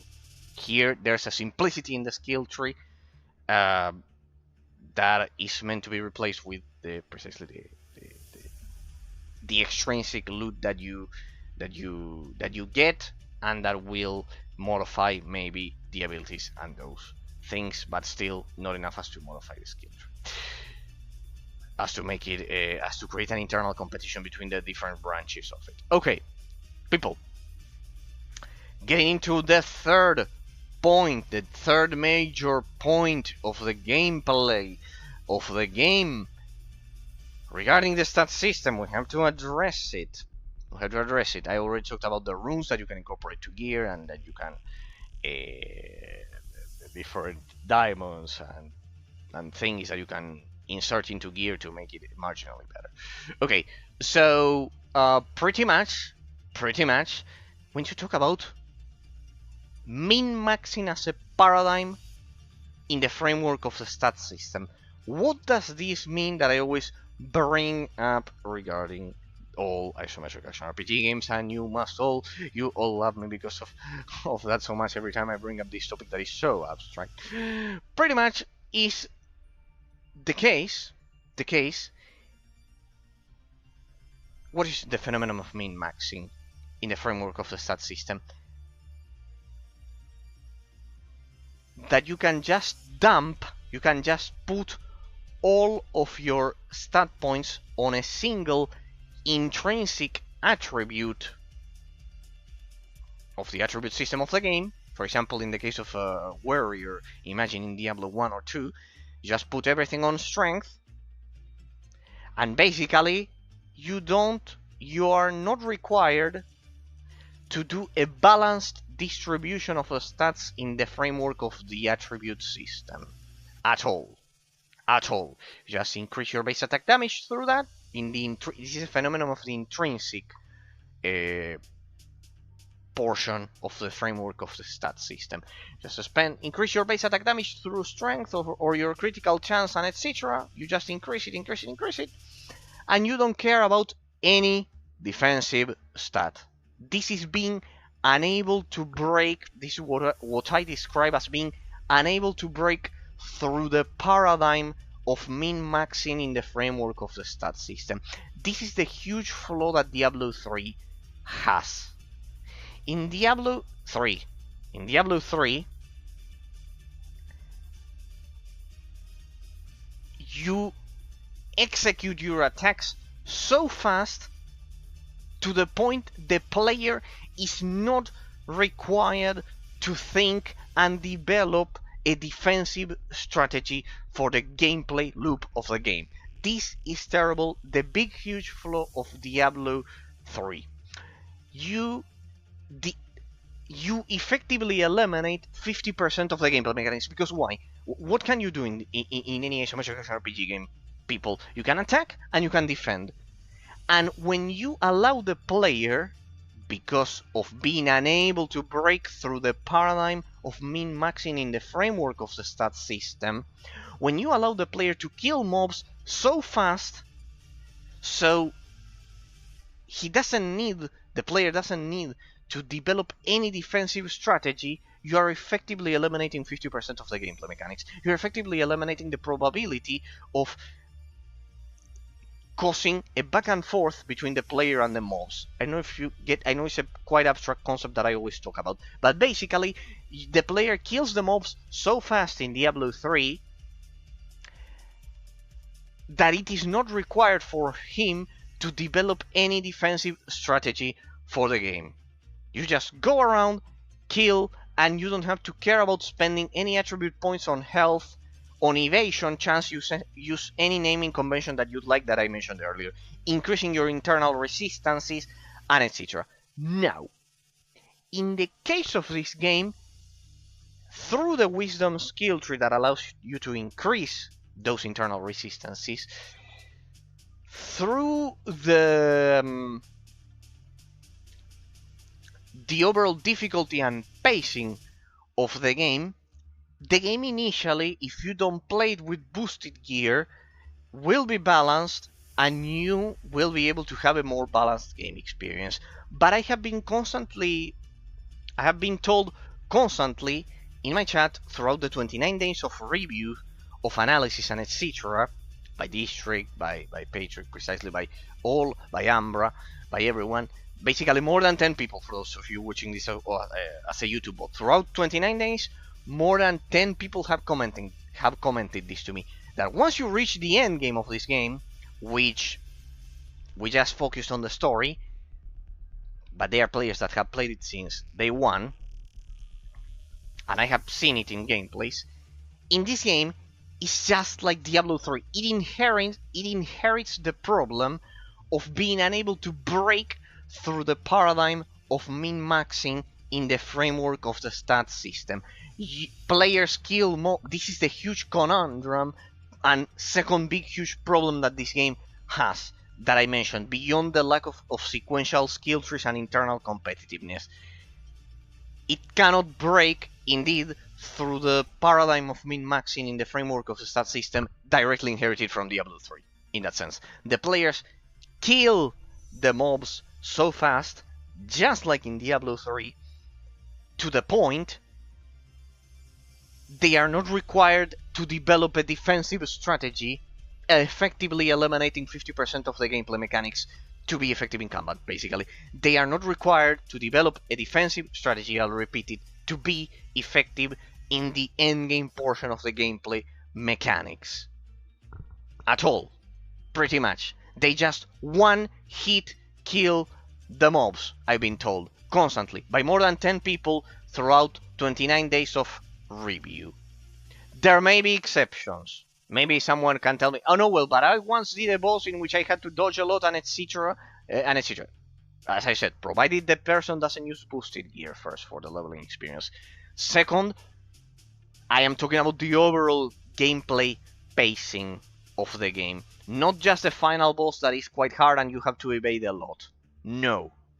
I mean that the mobs, any normal mob, should cause a back and forth between the player and the overall level design of the game, in which the player has to avoid being surrounded and killed, and etc. When you use the boosted gear or during endgame, I have been constantly told that you just kill groups of mobs at the speed of light without developing any defensive strategy, just like Diablo 3. This is called being unable to break, I'll repeat it for the last time, being unable to break through the paradigm of min-maxing in the framework of the stat system of the game. Now, this directly impacts the portion of relativism and everything that I generally comment about games and etc. This directly impacts it. This is another topic that I treated. The source of replayability in the game. The source of replayability. A game developer in any RPG that you could think about, modern MMORPG or Isometric action RPG, can add replayability through two means. One is content, just adding maps to the game, something that we more or less can figure out. It's something physical that you see every day. Adding content, adding maps, adding dungeons, adding new bosses, etc. to the game. The second way a developer of an RPG game can add replayability to it is through the abstract complexity of the gameplay mechanics of the first important category of the analysis, precisely.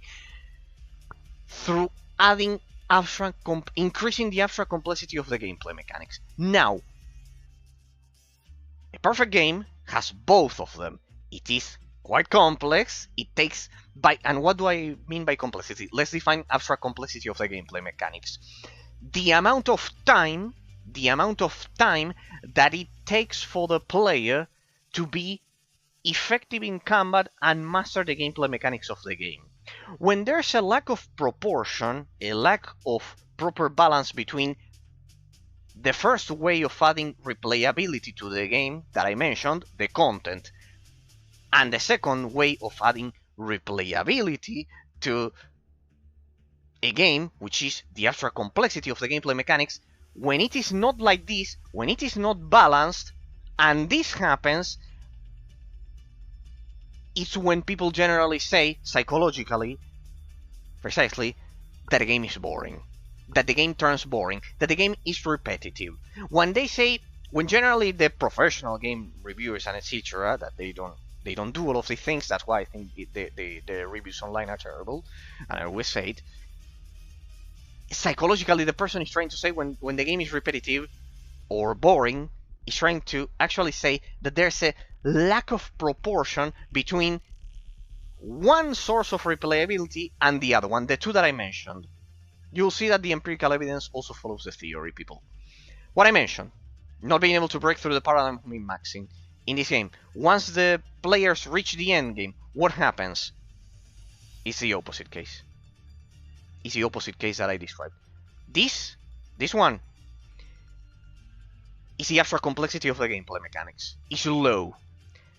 This is the overall content after 10 years of releasing maps for Drakensang Online. The original devs, and then the Chinese ones, and etc. The opposite situation, right? Here, down here, we have abstract complexity of the gameplay mechanics. Here we have adding replayability through content. Down here, adding replayability through abstract complexity of the gameplay mechanics. What happens with the player base of this game? They completely mastered the abstract complexity of the gameplay mechanics, completely mastered it, and when you start playing this game as a fresh player, you have a lot of maps to go through doing the same thing. It has a lot of content. This game has a lot of content. It will take you a lot of time to complete the main story. You'll have to farm a lot. The first source of replayability is properly covered, but it has an absolute lack of balance. It has an absolute lack of balance regarding the abstract complexity of the gameplay mechanics for the veteran player base. The veteran player base completely one-shots all of the mobs during the end game. They completely one-shot them. This is what I mentioned of, see why it was important, of being unable to break through the paradigm of min-maxing in the framework of the stat system. They just get some loot. That allows them to one-shot in an area of effect blast all of the mobs in the area and basically clear the whole screen with area of effect damage. This is the problem of Diablo 3 that is inherited by Drakensang Online. There's a lack of proportion between the two sources of replayability. This is the rationalization in words of what generally game reviewers don't pay attention to, sadly, out of mediocrity or whatever, and that sadly the player base, of course, because of their everyday lives, they don't have the time, we all don't have the time generally, to rationalize all of the psychological process that I wanted to in this case, yes, rationalize it, so you can see what it truly means when someone says, the game is boring, or Drakensang Online is boring. It's just repetitive. Don't play that game because it's repetitive. Don't play that game because it's boring. It's just farming, endless farming. I think there was a cape that District mentioned to me in one of the days, one of the viewers of the channel, that precisely we dedicate this analysis to him because he asked me to review his great favorite game like this. He mentioned that there's a winter cape or something like that they released, for example, or a new mount. The winter cape that they say. It has a 0.1 drop chance or some shit like that, right? And once you get it, it makes your character much more powerful. Okay, how many times people will depend on luck to run that dungeon constantly and farm it?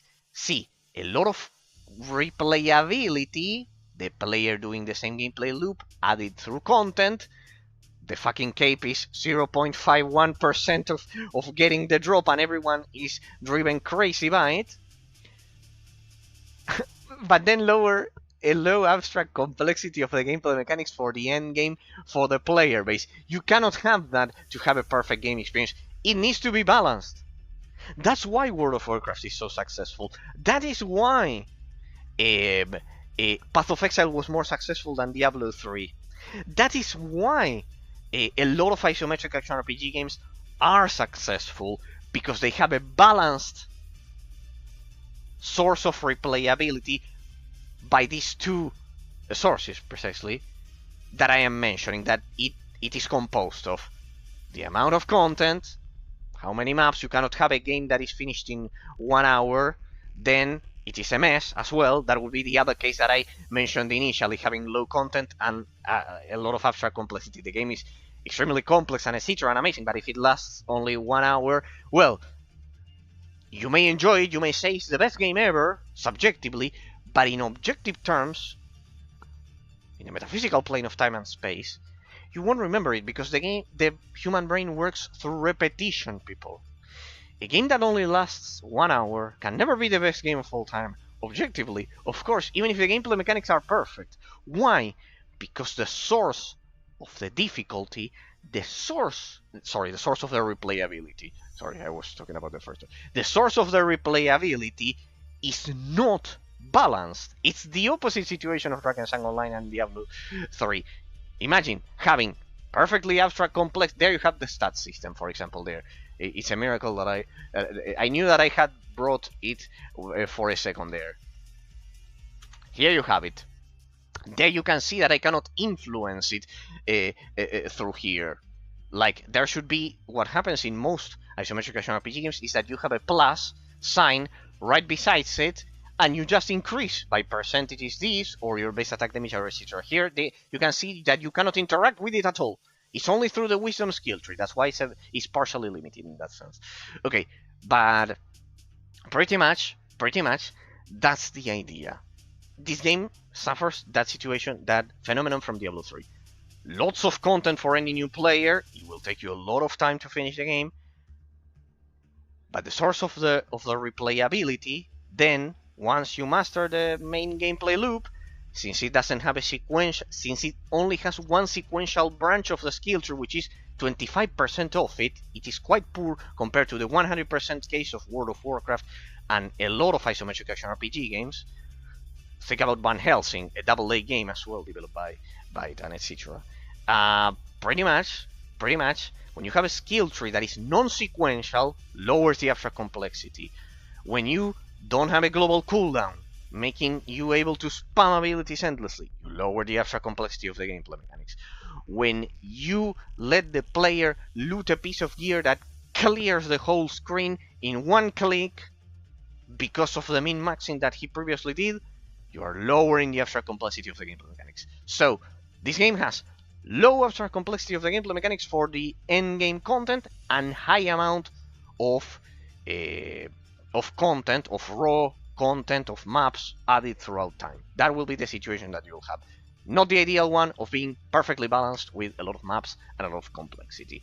The opposite case of games that last for 1 hour but are maybe amazing. For example, something like Vanquish. Vanquish is an FPS from the 7th generation that very few people know. It's from Platinum Games. It has perfect shooting mechanics. The game is flawless, but it lasts for 6 hours without any kind of other game mode. That is the case. That's why it's not perfect at the end of the day. Okay, people. Getting into the next talking point regarding the gameplay of it as well.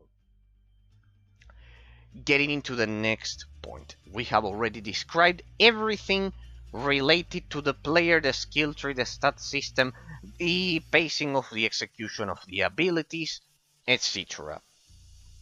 Let's talk about some extra things, which are the item system of the game and etc. And let's get into the other part of the gameplay mechanics that create the combat. That the combat is composed of. The mobs. You can attack, or you have the player and the mobs. That is the core theater of the gameplay mechanics, basically. The other 50%. Okay, people, here I'll leave the stat system for a while because I want to anyone who missed it to take a look at it for a second. So basically, relationship between the usage of potions and the gameplay mechanics that this game has. Another great problem that a lot of isometric action RPG games may have. I always cite the case of Kingdoms of Amalur Reckoning, the original version. I don't know if they fix it in the re-reckoning version. Is that you can endlessly spam potions and recover health indefinitely. Throughout time, isometric action RPG games have had different ways of mitigating this problem, of ranging from adding a cooldown for the potions, which is the solution of Drakensang Online, which is perfectly acceptable, just like in Diablo 3, you just add a cooldown in period in which the player cannot just spam potions and maybe he gets killed. Classic solution. Another possible solution that they could have added is like in Hellgate London, in which beyond adding a cooldown to the usage of potions, so it's not broken, we'll let the video continue. Basically, you also add abilities to mobs that silence the players. For example, in Hellgate London, some mobs cause, which I think it's a quite organic and amazing solution. Besides the potions having a cooldown, like in Diablo 2, inherited from Diablo 2, also some mobs silence you. Being silenced in Hellgate London implies that you cannot use potions even if they are not on cooldown. I think that is always a positive trait to add to the game. In the case of Drakensang Online, it follows a classic solution. Fortunately, it's there, so the relationship between the usage of potions and the gameplay mechanics is not broken. They do have a small cooldown window in which you can get killed, and the mobs do have a lot of environmental damage and etc. to make sure the player dies from time to time. So in that sense, that is properly executed. It's there.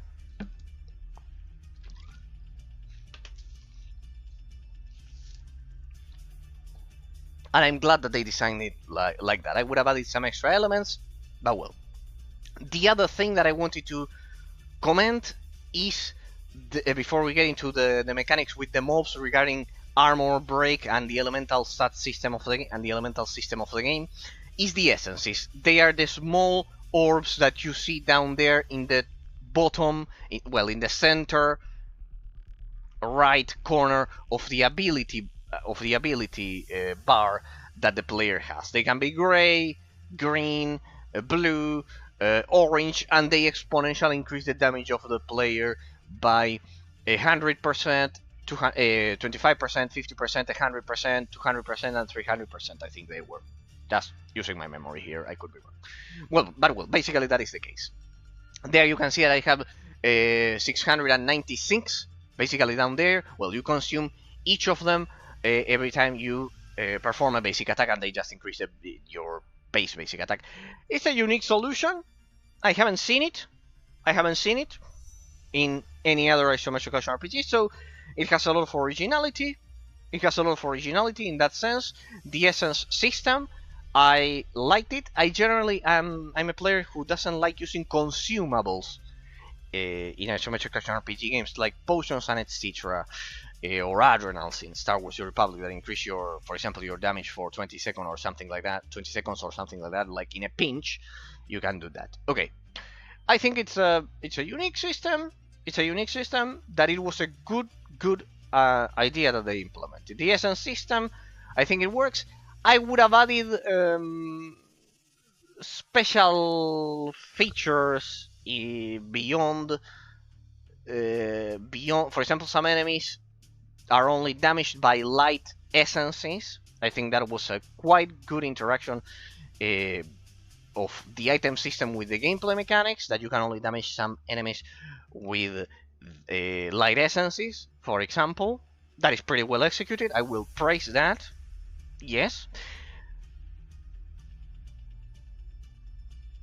And regarding the gameplay mechanics, before I get into the mobs, well, we'll leave it as the next point, the controls for it. Let's get into the mobs, people. Let's get into the mobs. See that ability that is down there? Of course, you don't if I don't indicate it. Let me see what I'm fighting. So it's there, here, this one. You can see this dark hole, this purple dark hole that you may see that I've also been using there a lot. You'll see this like a purple dark hole that breaks the armor of the targets. There is a black hole. There I used it. You can see there that then they have an icon on top of them, which indicates that the armor of the target is broken. Now, for normal mobs, you can generally break their armor immediately because none of them have a shield. Correct? This is the strongest point of Drakensang Online. The elemental system, the degree of complexity it has, the shield and the armor break system. Okay, so you can see there that normal enemies, that is any enemy that is in a boss basically, all normal enemies don't have a shield, and you can break their armor as you see there with the dark hole, pretty much, and that will enhance your damage. Normal mobs, one more ability, it's nice, etc. The first thing that I will praise is that in this game enemies have those 6 types of elemental resistances. Some are weak against them, some are strong against others, and that adds a lot of abstract complexity and variety to the gameplay mechanics, people. That adds a lot of variety to it. I will praise the elemental system of the game. It is the very reason why it is the very element that should be incorporated in all isometric action RPG games. We are going to talk about the complexity of the elemental system now. If we're doing a classification, for example, in Star Wars: The Republic or in World of Warcraft, you basically have 2 at most, or 1 even, types of damage, like physical and magical, or well, whatever, basically that, in both in Star Wars: The Republic or World of Warcraft. Only those types of damage. Then, if we increase it a bit more, we have the case of of Borderlands, in which you can deal fire and Diablo. Well, let's begin with Borderlands only, in which you can deal fire damage, you can deal poison damage, you can deal different types of damage, you as a player, offensively. And then we have the classic system that is the golden standard for isometric action RPG games, which is having different types of damage, dealing frost, fire, poison generally is, in this case under magic, I don't know, lightning damage, having 4-6 types of damage that the player uses offensively, but that also are used defensively. In the case of Borderlands, then the player doesn't have different types of elemental resistances. He only has a shield and his health. You just increase your shield and that's pretty much it. The elemental system of the game in Borderlands is only used offensively. In the case of World of Warcraft and Star Wars New Republic, it is used defensively, but there are only 2 types of damage, so it's quite monotonous and stale and as well. In that sense, the extra complexity of the elemental system is lower. The golden standard of Diablo 2. You have 4, 6, depending on the game, types of elemental resistances that you can increase through your gear, in the case through the wisdom skill tree, or your gear as well. And you also use them offensively against the different mobs that are weak or strong against different types of damage. The golden standard. Then there are prolific cases like Sacred 2 in which you can actively manipulate your defensive elemental system through relics. If you haven't played Sacred 2, you cannot imagine it. I suggest you check out my gameplay. It's the only thing I can offer you in that sense of it. But pretty much that is the case. We have a range of complexity of the elemental systems that all of these games offer to us. Where would we place Drakensang Online? Well, without getting into exceptional cases like Sacred 2 that I awarded a 10 out of 10 in which you can you have to manipulate, you have to actively change your elemental resistances with the relic system that it uses. It's another game, let's not bring it into this case of analysis, in which you can actively change your defensive elemental system, which is an extra layer of abstract complexity. Drakensang Online follows the classic system designed by Diablo 2 right in the middle of the scheme of abstract complexity, of the range of abstract complexity of elemental systems.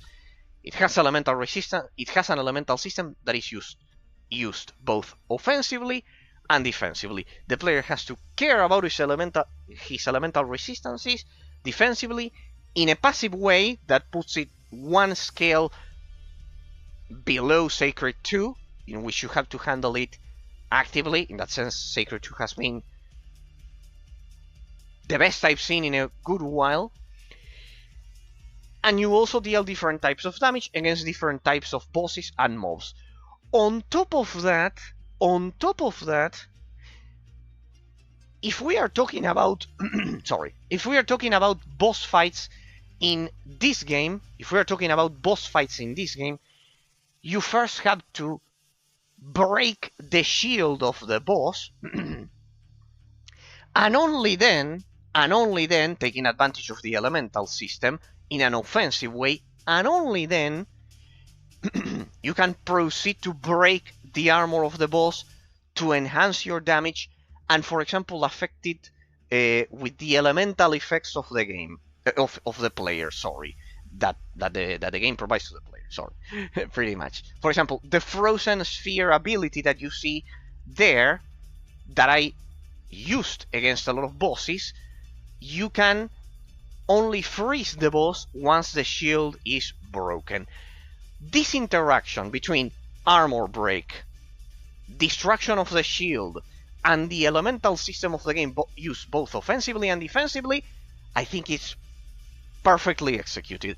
It's on the higher end of the abstract complexity of the gameplay mechanics. It's a game that the basics were designed appropriately. It got the basics right. Pretty much. It is quite hard to break the shield of a boss, if you don't know what you are doing, to then enhance your damage afterwards, and then freeze the boss and maybe give you some headroom to avoid the mobs that it summons and etc. I will show it to you with the final boss fight of the game. By now, if anyone has been watching, I I assume you will watch the final boss fight of the game in the previous part of the analysis, so I'll show it to you so you can see it with the very best boss fight, final boss fight that the original developers created. So you will be able to see what I mean in practice, the empirical evidence. Precisely. If I have the final boss fight over here, yeah, I have it over here, pretty much, against Mortis. Here you will see what I mean, pretty much. Not the skeletal dragon, here. Here, people. So, boss fight scenario, a classic dissection of a classic boss fight scenario that the game offers. There you can see the shield. There you can see the resistances and the weaknesses of the boss. You can see I'm dropping the shield, but I cannot use my black hole, my black hole there to break the armor. Only now that the shield has broken, you can actually break the armor of the target and actually deal more damage, basically. This mechanic, alongside the 6 resistances and weaknesses that potentially any boss can have in this game, that they change as you break the armor sometimes,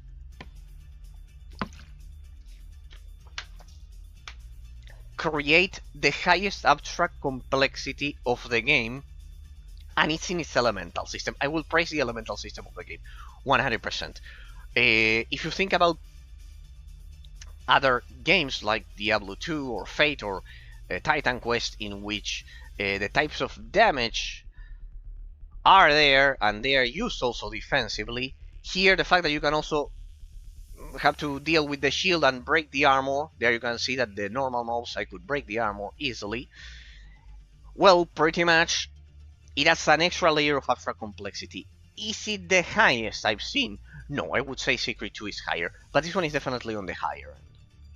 It's definitely on the higher end, so I will praise that. If there's one element that I would suggest you, that I would think any player would enjoy from the game, is that one, the interaction with the elemental system that it has, and the possibility of breaking the armor of the bosses and the boss fights. Okay, people. Okay, so we've addressed the mobs and the elemental system. Let's get into it, into the mobs, basically. But this is related to the next category of the analysis. So basically, I think we've covered everything from the stat system to the skill tree to every single thing that the game can potentially offer you as a player in terms of gameplay. I would say that the gameplay category of the analysis is a strong point of this game. It does have a good gameplay, but sadly, as I said, the paradigm of min-maxing in the context of the stat system of the game holds it back. Pretty much, players cannot be allowed to one hit clear the screen without having any time to develop any defensive strategy. That is why I play the game with non-boosted gear, with normal gear.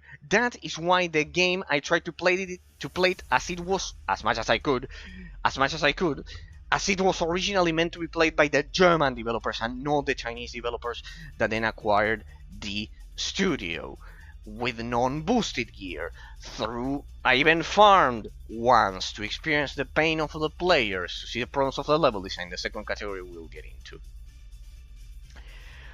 That is why I played the game trying to not use essences except for the final boss fight, without being several levels above it. You can see that I'm finishing the game at level 64 here, for example, without people one-shot killing the bosses for me. I played the complete story of the game, beating the bosses on my own. My friends here over at Twitch only helped me regarding the farming to level up because of a problem of the level design that I will comment about in a minute. And with that, I would say we'll wrap up the gameplay category of the analysis, people. I think that in 1 hour and 50 minutes I covered everything that the game had to offer in terms of gameplay. I covered the potions, I covered the abilities, the global cooldown, the resource management, the wisdom and the normal skill tree, the lack of sequential skill tree, the usage of essences, the item system, the runes and the modifications that you can apply to gear, the extrinsic and extrinsic proportion, of the stat system, the abstract complexity and the degree of efficiency in integration of the stat system. I think I covered everything. It is a strong point, the gameplay of this game. It is a strong point, definitely, with the elemental system, but sadly, the paradigm of min-maxing inherited from Diablo 3 holds it back, and the lack of a sequential, of internal competition by having more sequential skill trees, branches of a skill tree in the rotational system that the game could have potentially have had.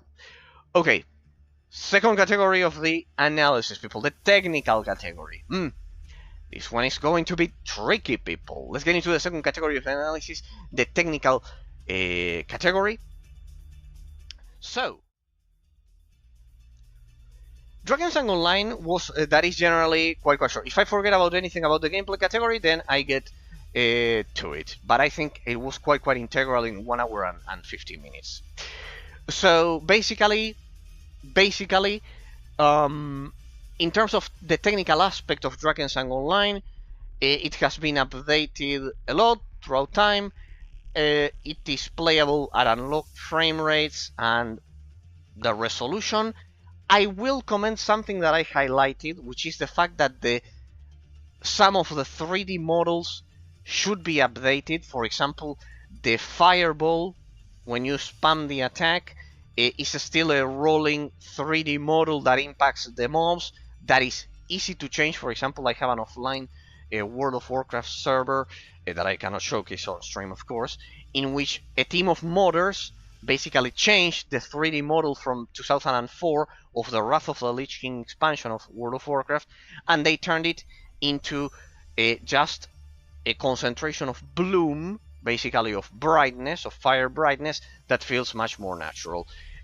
Besides some 3D models that could have been easily updated, and they would have given the game a fresh coat of paint regarding that, the rest of the ambience of the game and everything is pretty well executed for 2010, I will say. The environments are pretty well done in the original content up to Baylor, and this that you are looking at right here. As you can see, the effects pop a lot on the screen. They are quite visible, and for example, one positive trait that I've seen is that some of the projectiles of the enemies blend perfectly with the environment, and they are generally smaller and difficult to see. They deal less damage and they are faster, and the big ones that are slower are more visible and bigger. So the original developers of the game properly measured the influence of the graphical quality on the gameplay mechanics. That is pretty well done. The projectiles are sometimes difficult to see and they deal less damage, and sometimes easy to see and they deal more damage. Besides the environmental attacks that you can see right here by the boss and everything. As for the rest of the ambience, I would say that the textures are pretty well done for 2010. It could have been better. I would still say that Diablo 3 looks better than this game and was released 2 years before it. Of course, we are talking about a completely different budget, but that is still not an excuse in that sense, as this game was promoted as an MMORPG with all of the bells and whistles, similar to Diablo 3 in that sense and everything. So I would say that the fact that they decided to concentrate the epicness of the graphical impact of the game on the boss fights is also quite unique. It has a resemblance to Monster Hunter in that sense of putting the emphasis on the big huge monsters rather than the continuous flow of the gameplay of dispatching the mobs like in Diablo 3 or World of Warcraft. In that sense, I would say the game strays a bit from the formula of Diablo 3 regarding that influence of the graphical quality on the gameplay mechanics. And as for the rest, the graphical effects are pretty well done overall, except some things that I have highlighted, like the 3D fireball rolling in the air instead of being like a bloom, ethereal model from the player, in that sense. Okay, people. The game works at unlocked resolutions and frame rates. I knew I was forgetting about something. The controls. The game features a pretty good point-and-click system of controls for your character. It's quite snappy. It's quite precise. It's a bit floaty like Diablo 3. It's not perfectly precise. I would say you will have some misclicks. But basically, I like that whenever you point and click, there's a small animation. That is something that all games should have. I hate it when isometric action RPG games don't have a click animation when you point and click precisely on the ground and etc. It is quite good to see that this game has a proper animation for the point and click system, that you can still use the original cursor of the game here, and in that sense the controls are properly executed, they work, they feel a bit floaty like Diablo 3. You can have some clicks because of the hack and slash nature inherited from Diablo 3. In that sense, it would have benefited from a bit more of precision, but overall it's not a big huge flaw the controls of the game. The game works at unlocked resolutions and frame rates. In that sense, you can play it full screen, you can play it windowed, which I would never recommend you to do. I don't know why you would play a game windowed, but well, some people like doing it, for example, with Mew Online and etc. But well, regarding technical issues, this is something that we have to address, as I have been mentioning constantly for the previous point of the analysis. This game has a pretty loyal player base, dwindling due to the lack of attention by the developers, and the technical issues are not separated from this idea. When I was doing the main story of this game, for some reason I couldn't access a map. It was broken in the Twisted Woods, preventing me from completing the main story of the game. That is absolutely terrible, and it is a brutal pity, personally for me, that a game that has a lot of content, and as I've said, if it would balance, regarding the gameplay category of analysis, if it would balance the source of the replayability with more abstract complexity for the player base, rather than introducing a tunic or a cape with a 0.1 percentage of probability of dropping to make the players clear screens even faster, if instead of that they would go for a more balanced skill tree that increases the internal competitiveness of the branches with 4 sequential skill trees, and it would be more balanced regarding that, the situation would be completely different. But just like the developers don't pay attention regarding that, they don't pay attention to what I'm mentioning about the technical aspect. I was doing the main story, and there was a point, I reached a point in which I couldn't access a map. I couldn't finish the main story. I had to wait until they patched it, and it finally worked. And like that, there were some connection issues that, precisely as I told you, throughout 29 days, more than 10 people, the original loyal player base of the game that still loved their memory of what the game originally was, told me, "Welcome to Drakensang Online." There was a disconnection, basically, because the game has an spaghetti code that is a code that is way too difficult to decipher for modernly trained developers, and because of that, they would need to hire a developer that can and pay him a lot to learn the original coding engine and etc. of the game, or revamp the engine of the game, which would be much more brutal, and like that, give it another fate regarding the technical aspect of it, and optimizing it, and etc. Okay, unlocked frame rates, unlocked resolutions, good environmental quality. The quality of the textures is pretty good. The quality of the textures is pretty good for 2010. Remember that. The abilities have pretty good animations, except specific cases, like I mentioned, the rolling fireball. And the impact of the animations of the abilities feel quite good when you attack a target with the frost attacks and etc. They feel quite good. They feel they have a lot of impact, and the abilities of the mobs as well. For example, there's what I've been telling you. See that red orb right there is perfectly visible and it's smaller, or the breath of the dragon, and etc. See, I was forgetting about one element looking at the gameplay. The red orbs, regarding the relationship of the usage of potions and the gameplay mechanics, besides the potions having a small cooldown, there are small red orbs that are sometimes randomly dropped by the bosses that allow you to get by in the middle of a boss fight. I think that is a quite innovative addition, quite positive, that adds a lot of abstract complexity to the gameplay mechanics, as it forces the player to have strategic positioning during boss fights in that sense. So pretty well done. In terms, I knew I was forgetting about something. The economic system of the game. There are no auction houses in this game.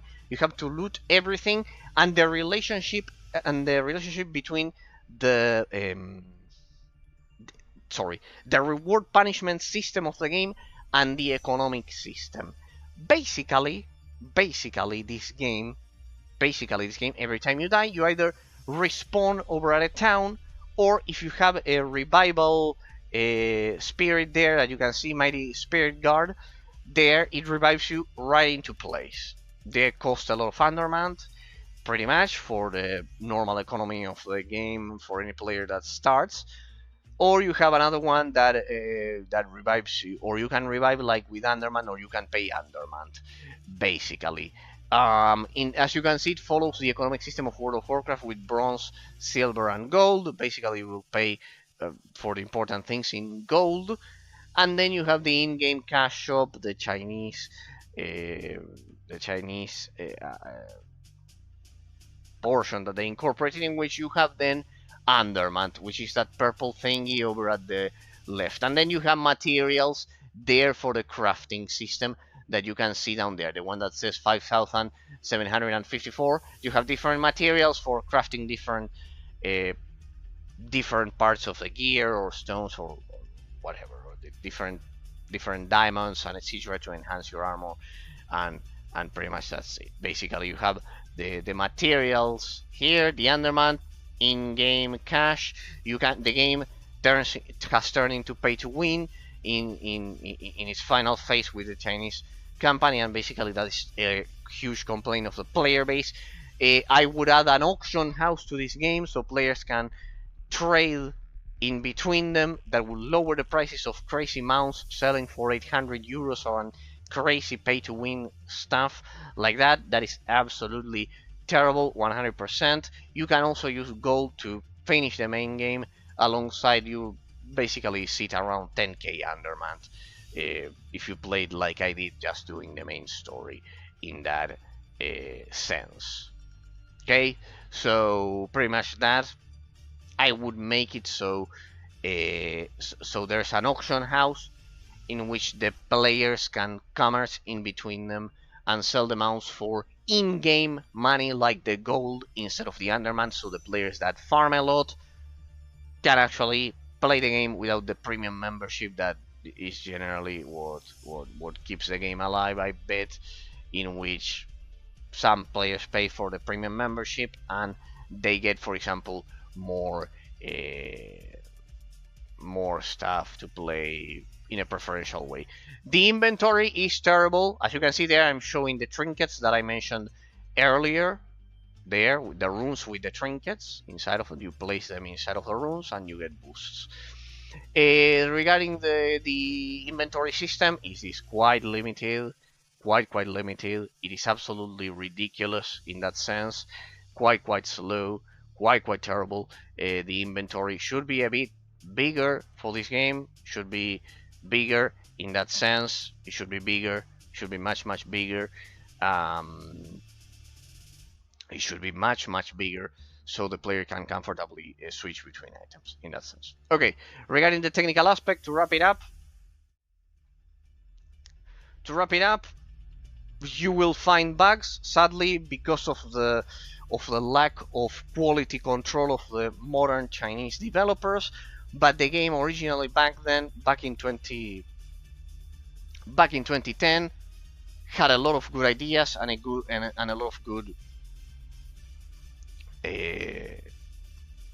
lot of good textures, frame rates, and resolution for you to play. A lot of good special effects for you to enjoy. It is definitely quite on par with Diablo 3 in that sense, being released 2 years afterwards. Pretty much that is standard. Not as good special effects as Diablo 3. That is the case, but they're I would have used a bit more of bloom, certainly for certain areas, and more shadows. But well, considering it was born as a mobile game, like it was like not for cell phones, like mobiles like this. Like it was meant like an online game, a web game. Like, for example, classic MMORPGs, Korean MMORPGs from the 90s, pretty much, like Mew Online, things like that. It's an in between those two opposite poles. It was born as a web game, so the engine was designed for that. So in the end, it turned out to be quite respectable regarding the technical quality. Third category of the analysis, people. Third category of the analysis, the level design. Okay. The level design of it. Oof. This category is quite the conundrum for this case. I told you that Drakensang Online has a lot of content for the player to play through,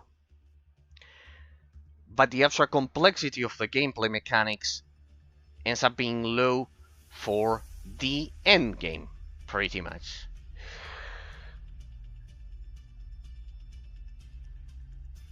How does the length and the complexity of the environment in Drakensang Online work? It is quite unique. This game follows the level design of Monster Hunter, not of Diablo 3.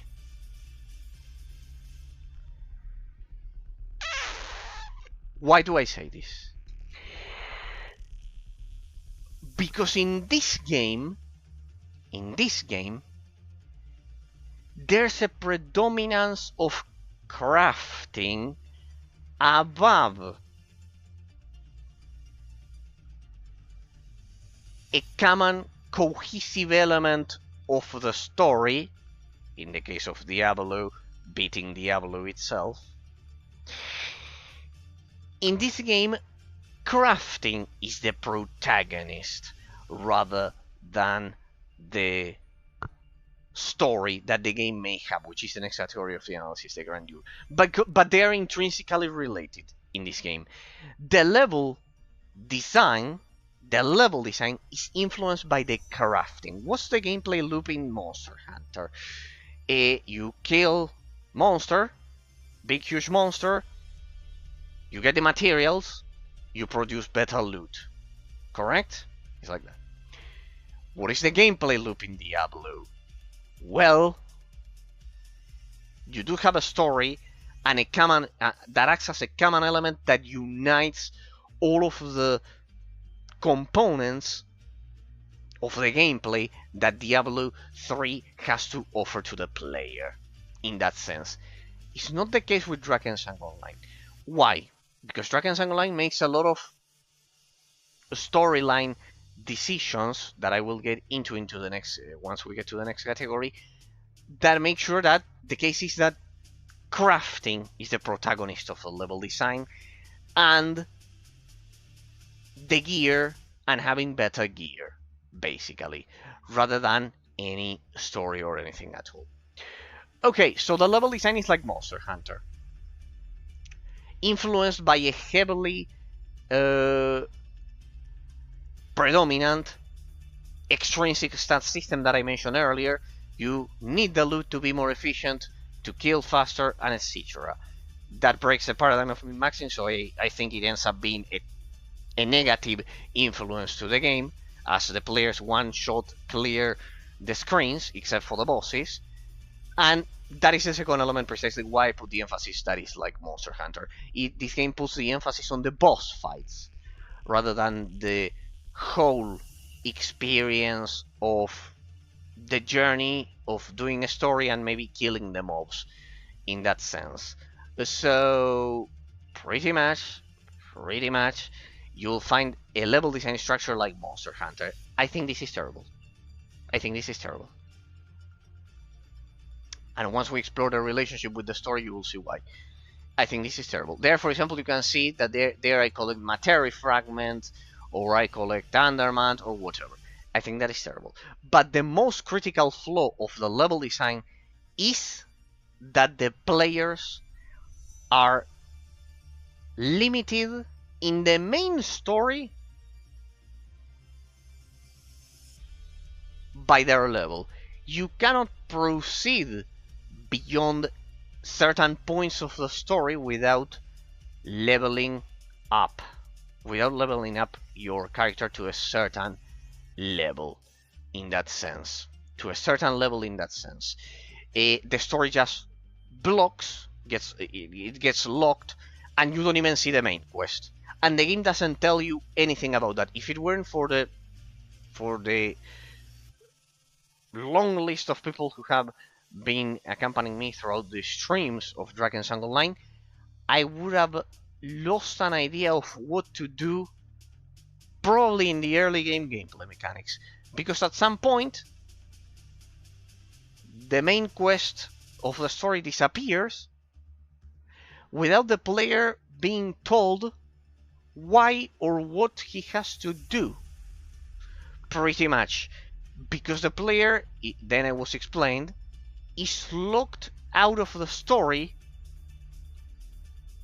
because of its level, by the level of the character. There you can see that I'm level 62, and the player is forced to farm to get up to the required level to proceed with the main story. This is a terrible flaw for the game. Critical. Why? First point, it destroys creativity. Imagine that there's a player who has a lot of creativity and maybe, I don't know, creates a rotation or plays in such way so that the player can actually get through content of, I don't know, imagine that we need to be level 45 and we are level 40, and for whatever godforsaken reason the person is skilled enough to actually beat the section at level 45, even if he's at level 40 and he could get one-shotted. I would allow the player to be reckless. That is another problem. The developers need to critically understand this if the game is to survive. My advice would be, regarding this critical flaw, let unlock the story for the players. Let them farm at their own pace. Make the farming curve more reasonable. Now, the argument against this is once again what precisely Ambra has told me, another viewer, throughout the course of my walkthrough of the game. The game is meant to be played in groups. So maybe, you know what happens, people. Then the game was originally meant to be played in a group, and there, the other person in the group farms for you and gives you boosted gear. Gear that is of higher level than you have, and like that you wouldn't have any problems. And then you farm experience, like I had to do several times. You have to farm experience with some other person of a higher level, and there is faster. Now, I am streaming the game. Consider the situation. Of course, my kind friends here over at Twitch helped me farm it, so the leveling experience is not so drastically broken. Because forcing the player to farm for, I got an average, I was told, roughly 8 hours just to proceed with the next, to get to the required level, and get to the next part of the story is simply it simply lacks any kind of cohesion, of common sense. It simply has no common sense at all. It simply has no common sense at all. Okay, so I would eliminate that 100%. I would eliminate that 100% as a critical flaw as well, just like I mentioned regarding the extra complexity of the sequential branches of the skill tree and increasing internal competitiveness and complexity. So pretty much the skill trees are more competitive internally. This is a critical flaw. The player needs to be able to finish the main story without the insane portions of farming that the game has, because by the time the player gets to the main story, he forgets what he originally was intending to do at the end of the day, and it turns into what we would call brain dead farming, like in World of Warcraft. Has been a complaint and a qualification for World of Warcraft in a lot of cases. The player forgets what he originally intended to do at all. The player just simply enters in a loop of farming, which eliminates any cohesion with the main story. After 8 hours of farming, the player does not remember what he was originally trying to achieve in that specific part of the game. It creates a severe disconnection with the next point of analysis, which is going to be the story. That I'll get into it soon. But regarding the level design portion of it, is terrible that you need to be at a required level, that you are locked to proceed with the main. Well, that is the main critical flaw with the main story of the game. That is a critical flaw. It needs to be eliminated urgently. Urgently needs to be eliminated. Any new player that discovers this game needs to be able to finish the main story solo without the insane amount of extra farming. I'm not saying that the player cannot do some side quests, but adding 8 hours of extra farming in between some of the zones, just due to the fact that the main story doesn't have the proportion of experience that it provides for the player appropriately measured, is a critical flaw regarding the level design, just like I mentioned for the internal complexity of the skill tree. So, people, I wanted to address that 100% above all else. Now, let's get into another part of the level design. The mob density is properly executed. The influence of the level design on the gameplay mechanics is properly executed, because you can see that we have some narrow corridors in which the player is unable to maneuver, creating a natural source of difficulty that I mentioned originally regarding creating a second source of difficulty due to the physics of the mobs surrounding the player, as you can see there, and ensuring that the player doesn't have a lot of room to maneuver. That is properly executed. Some of the zones of the game, some of the dungeons are narrow, and they provide that. Others are a bit more open world, and you have more room to maneuver. But generally, it always provides, the shape of the terrain always provides an extra layer of difficulty for the player, rather than being just open world and the player just escaping in one direction. A good environmental damage by the mobs complements this well also, and pretty much as you can see, you have different. The game is designed around different huge zones that have different quests in them, the main story and side quests that you can also complete for extra experience that pretty much will also take you a lot even if you do them, pretty much if you don't have a group to farm and etc. Let me get into some consequences of this that I have been mentioning of the farming. As I've said, any new player that enters the game will probably leave it before getting to the end game, and it's a pity because of this flawed level design. Now, it could happen that they get into a guild, and they don't get this terrible farming experience that I have been commenting. It is an extremely grindy game in that sense to get to the main story, which is a terrible design decision. So, the proportion that District told me, pretty much. He told me that out of 100%, 70% of people do not get any help from guilds at all. And there's a lucky 30% that we, in my case because I was streaming, we get people that allow you to boost farm the game so it turns into a normal experience, a normal quality of life experience pacing for the player, and that turns the game into something more tolerable. But 70%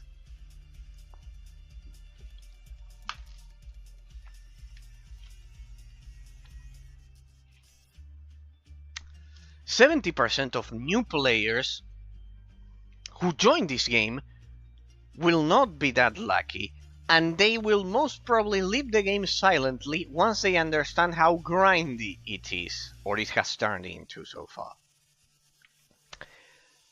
As I've said, all of the elements are disconnected in that sense by forcing the player to farm 8 hours in between story quests, which is crazy.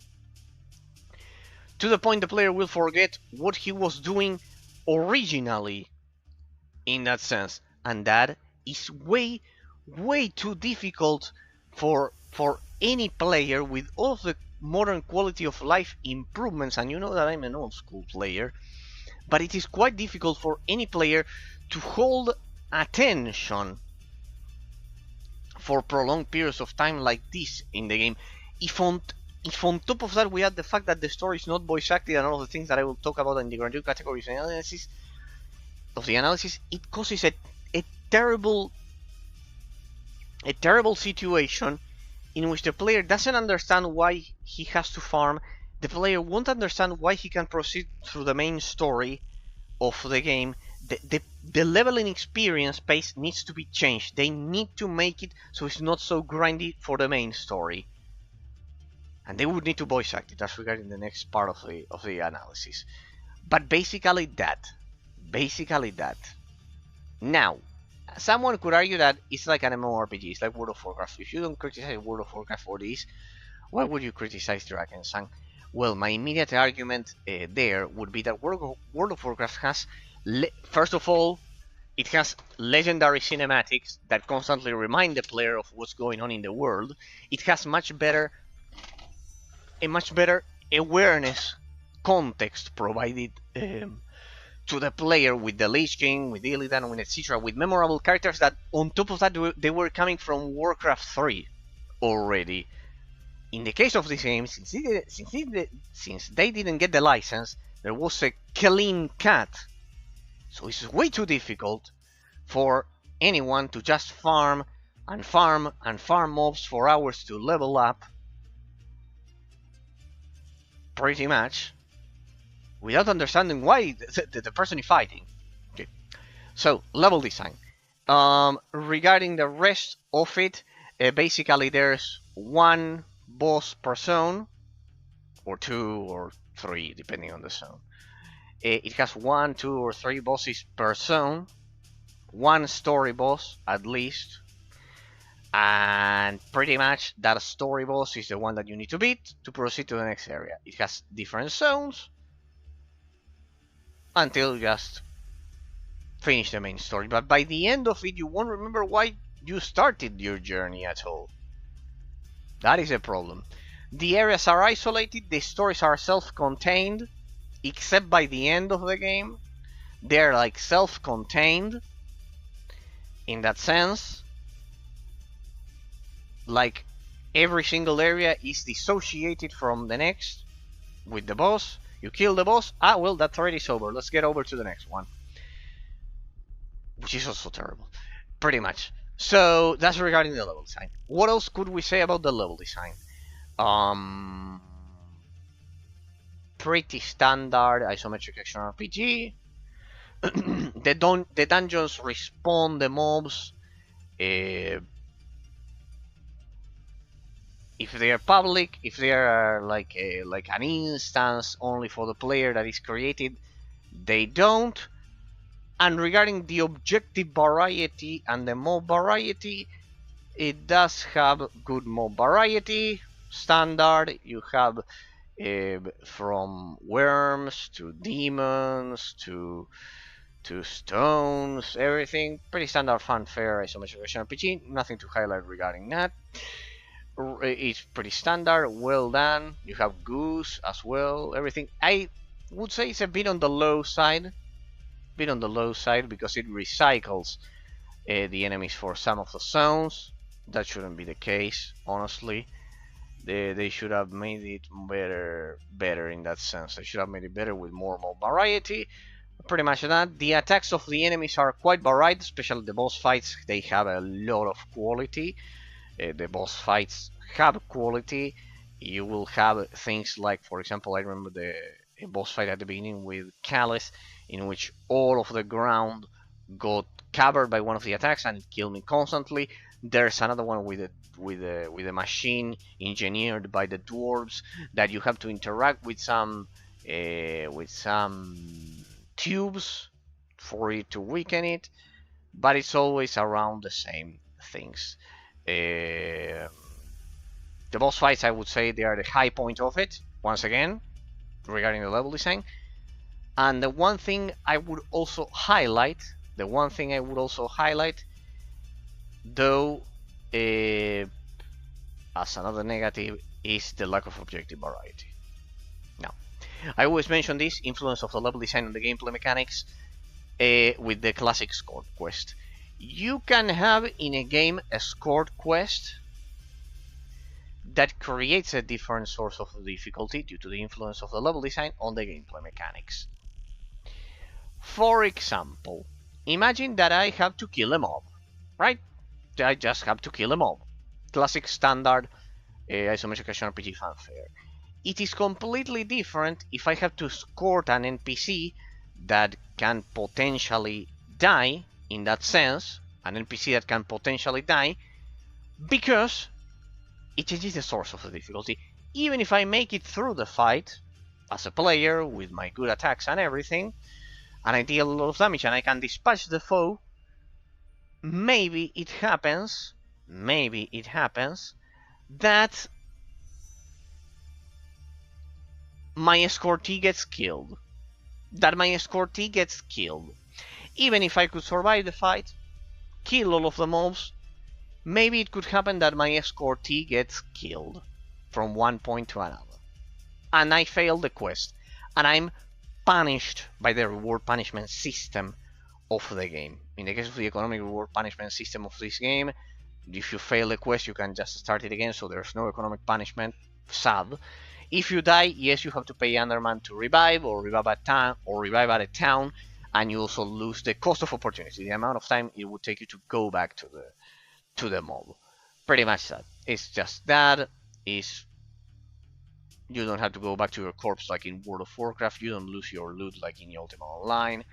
Nothing at all. In that sense, the game is quite lenient, like modern isometric action RPG games. So, people, what is the huge problem regarding this? This game has no objective variety. It's always killing mobs. What we generally we usually call fetch quests. A classic naming convention that we use for World of Warcraft in the gaming industry commonly. the game has a lot of fetch quests. In fetch, it falls into that category. Now, I always mention that the conception of fetch quest, the naming convention of fetch quest, is eminently wrong by most of the player base. Why? Because generally, people call fetch quests in World of Warcraft because they have no story. And that is not the case. When someone says it's a fetch quest, it means it has no story. It's the opposite of The Witcher 3, in which the side quests all have amazing stories and quality. It's not the case. If a quest is a fetch quest because of the lack of objective variety instead. Because of the lack of objective variety, which is the case in this game. You can have an insignificant storyline in a side quest in a game, pretty much like in World of Warcraft. But if there is objective variety, it will be enjoyable for the players. 100%. Let's not even mention if you push it like Star Wars: The Republic with proper storylines and etc. The problem with this game is that the objective variety is extremely poor. Even the escortees rarely get killed. There are escort quests, but the escortee stays in place, doesn't move, there's just a health bar, and I would even go as far as to say that they modified the escort quests so the escortees don't take any damage. They have been deliberately ruined by the very same developers, so it's completely a tragedy. So it's always either grab materials in this game, kill the mobs, kill a specific boss, or kill something. There's zero objective variety in this game. Zero. Or interact with someone. Zero. I could cite as example Titan Quest, a game from 2006 with a much smaller team, offline, having a lot of great objective variety. Let's not even talk about Secret 2 in 2008 as well. I think it was 2008, the original release, if I remember correctly. 2009, something like that. Let's not even talk about that. Let's not even talk about Secret 2 that has an insane amount of objective variety. So because of all of that, the level is, but above all else, the critical flaw is the fact that you cannot proceed through the main story without leveling up your character, and once the game, and that doesn't work without the online component of the game. It is absolutely terrible and a tragedy, because the gameplay mechanics are somehow, they have good ideas with, for example, the elemental system and everything that I have been mentioning, but sadly it is impossible to appreciate that when the level design has such terrible flaw. The same goes for the gameplay mechanics. 100%, this game needs to urgently unlock the level cap, unlock the level cap for the story, like forcing the player to farm 8 hours to proceed with the main story, so that will connect the main story cohesively, even if it's not voice active. It'll make it cohesively, it will improve the flow of the gameplay. The flow of the gameplay is broken, and it will give the game an autonomy that it doesn't have. You can increase the difficulty of the dungeons, as you see there, but you cannot push it beyond one more level of difficulty if you are playing solo. Only if you have a group, you can do that, and that is pretty much for the end game and etc. So absolutely a tragedy that a game with such good gameplay mechanics regarding the elemental system has all of these shortcomings, people. Okay, getting into it even a bit further, let's proceed to the next category of the analysis, people. With that, we wrap up a terrible level design choice that destroys the creativity of the player base to solo the content and destroys the autonomy of the game in the future in case the game goes offline. That's another terrible aspect that I wanted to highlight. Let me get into it in a moment. I need one of my great cookies here.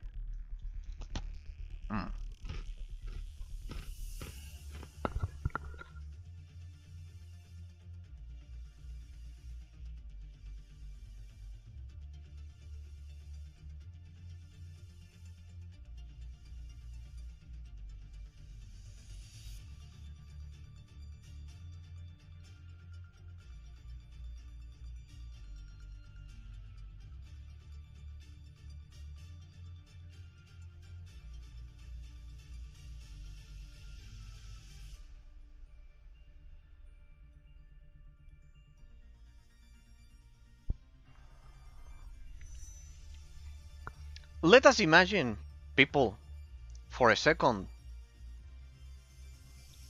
let us imagine that the game goes offline. Let us imagine that the game goes offline.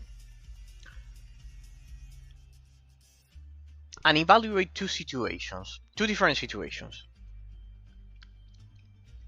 If they would implement what I'm saying, what I'm mentioning about the autonomy, that the player can complete, any player can complete the main story solo without farming for 8 hours brutally, and once he gets to level, I think it was level 50, around level 50, there's a portion in which the player has to farm 5,000 matery 10k matery fragment, 5,000 matery fragment. By the time you reach the splintered city of Cardham, after the original ending of the game, yeah, that part can take any player months. It can take a player months to get through it, which is absolutely crazy. Imagine that scenario if the game goes offline. Imagine that scenario if the game goes offline. A tragedy, people, a tragedy, because then you won't have groups to farm boost with you. Imagine that happens, that the game goes offline and you naturally don't have groups to boost farm by the time you reach the splintered city of Cardham. Regarding the level design, it's a tragedy. It effectively kills the game. It kills the game, the whole game. The person would need to spend a lot of months just to access the main story. You cannot ask that from any normal player that you want to attract to the game. Let us suppose it goes offline. The game is rendered practically useless beyond that point. All of the story of Mortis that you just saw and the final boss fight and etc. And the most interesting part of the story of the game, which is that one, that is the one that somehow has a bit of cohesion, it is limited by something even worse than locking the main story behind leveling up from 45 to 50 or whatever. Here is locked behind collecting 5,000 matery fragments. Do you know how many matery fragments a normal mob drops? I'll let you guess.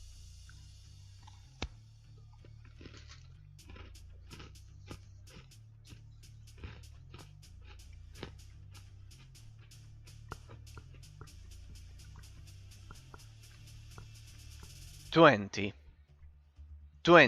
You need to reach 5,000.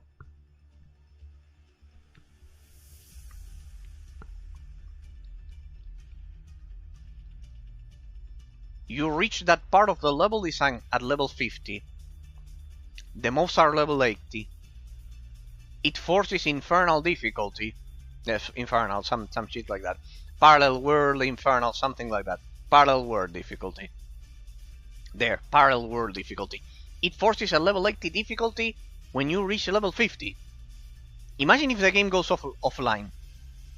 This is what I mentioned with the concept of abstract autonomy, of autonomy that the game doesn't have. in its level design. If the game goes offline, it's a terrible problem. It's a terrible, terrible problem. So because of all of these reasons, the level design is another one of the huge, huge things that are in urgent need of fixing regarding this game. You cannot ask that from any new player, and it is the very reason why the new blood and any new possibility of the game having a new player base is being completely destroyed. That altogether destroys the population of the game overall, as people get frustrated, as only 30% get a group or a guild to proceed with the game, as they don't feel it has any purpose to it. It creates a vicious cycle. And with that, we wrap up the level design category of the analysis, people. Let's get into the fourth category of it.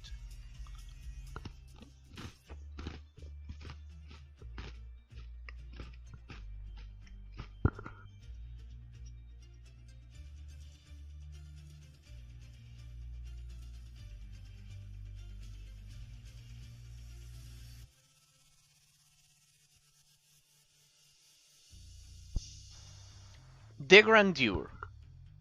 The impact of the story and the ambience of the game on the player. People, basically. What do we have here? The storyline is not voice acted. You just read. Not a single dialogue line voice is reproduced. You just have the faces of the characters popping over at the top left corner of the screen with hand-painted faces like in Baldur's Gate, 2D hand-painted faces. But the main thing with this game is that it follows the story structure of... This is the part of the game that is the most similar to an MMORPG. It follows the story structure of World of Warcraft, of any MMORPG in that sense. These sections are isolated in between themselves, and this is related, this affects the level design directly,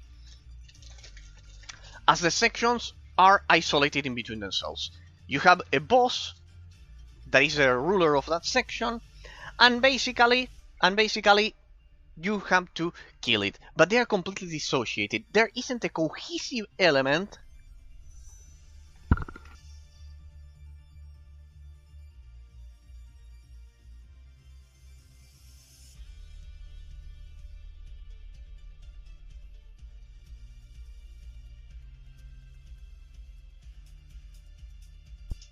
Sorry, people. There isn't a single cohesive element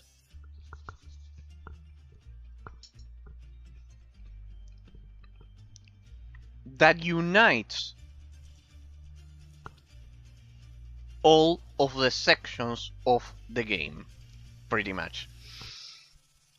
That is a terrible flaw. By the time the player reaches the end of any section, not the ending of the game,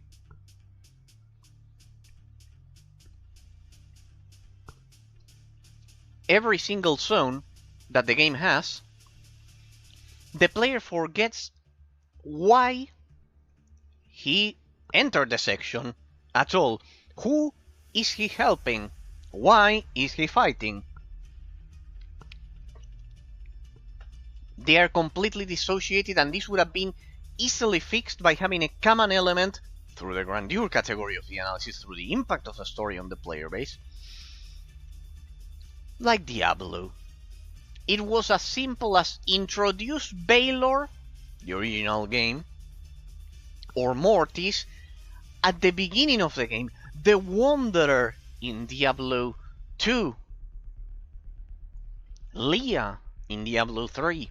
Anything that there's a direct relationship between... There is no antagonist in this game. That is a huge problem. This game has no clear antagonist for the player to defeat, of course, in that sense. That creates a terrible lack of cohesion in between the regions. It feels like the game is perfectly divided like a pizza in different portions that are isolated in between them. Not just from the perspective of the level design, but also from the perspective of the story. If on top of that we add the fact that the gameplay loop is not about completing the story, but about crafting endlessly in a grindy loop to enhance your gear, the player gets no incentives to continue with the main story. The player base doesn't get to complete the main story because it's locked from the levels, like they have to farm 8 hours just to access a new zone.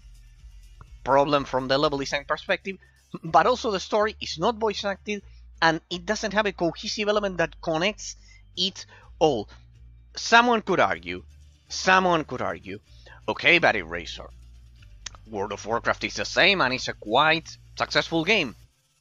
As I have been constantly mentioning, you cannot compare the transcendental figure of the Lich King that was coming back in 2004. Even back then, it was coming from Warcraft 3 and creating a personal relationship with the RTS player base that originally played Warcraft 3.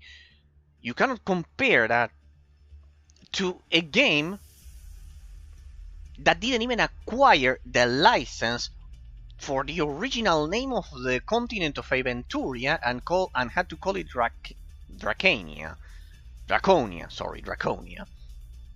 Pretty much. So there's a dissociation in this franchise, and you have to address for that as a developer. Knowing that, create a new villain, new story arc that connects all of the elements of the regions of this game. Here, there's no antagonist, no clear antagonist,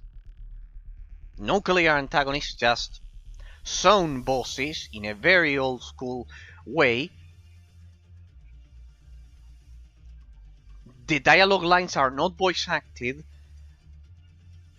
The music is quite limited and repetitive. You only have pretty much one theme for every zone, and that's it. And they are recycled as well. And all of that psychologically encourages one of the elements of the gameplay mechanics that I mentioned almost 3 hours ago, which was the enhancing the replayability through the content. You can do that when there's a proper proportion with the other element, which was the abstract complexity of the gameplay mechanics, so the players don't one-shoot everything. But well, that was the gameplay category. The first element that I mentioned about how to add replayability to the game through content, through adding more maps, is also negatively affected by the Grandeur category in this case, because the soundtrack is repetitive. One per region is way too low, and they are also recycled as well.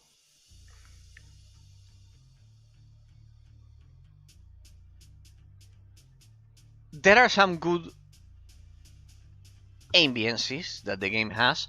For example, the zone of Atlantis that is underwater, without a doubt.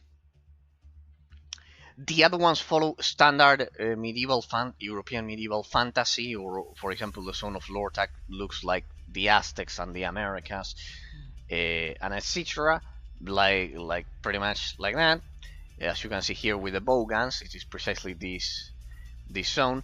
Then they are all of the zones. Then all of the environments are then recycled in the splinter city of Karhan, which has some original ones, but then it recycles some of the assets. So there we get a lot of negative repetition regarding the ambience that the game creates. In Diablo 3, we can criticize Diablo 3 for a lot of things, but definitely the fact that each ambience is distinctively different than the previous one, with its own portion of the storyline that cohesively connects all of the elements, that is undeniably true about Diablo 3. This game brings the worst scenes of the structure of Diablo 3 and amplifies them tenfold with the questionable level design choices of World of Warcraft. So, things that it would need desperately, and well, people, just so you see that it's not a problem of budget. It is impossible to justify this game doesn't have voiced dialogue lines when the original predecessor, Drakensang 1 The Dark Eye, that I played before this one, based on the tabletop game, made by the original dev team when they had nothing, Radon Labs, voiced at least the very first dialogue line of every single character when they establish a dialogue with you, makes it impossible to justify that this game doesn't have even a single voiced dialogue line. That breaks the immersion for the player as well and negatively impacts it in that sense. So, as a conclusion, I will mention regarding the Grandeur category of the analysis.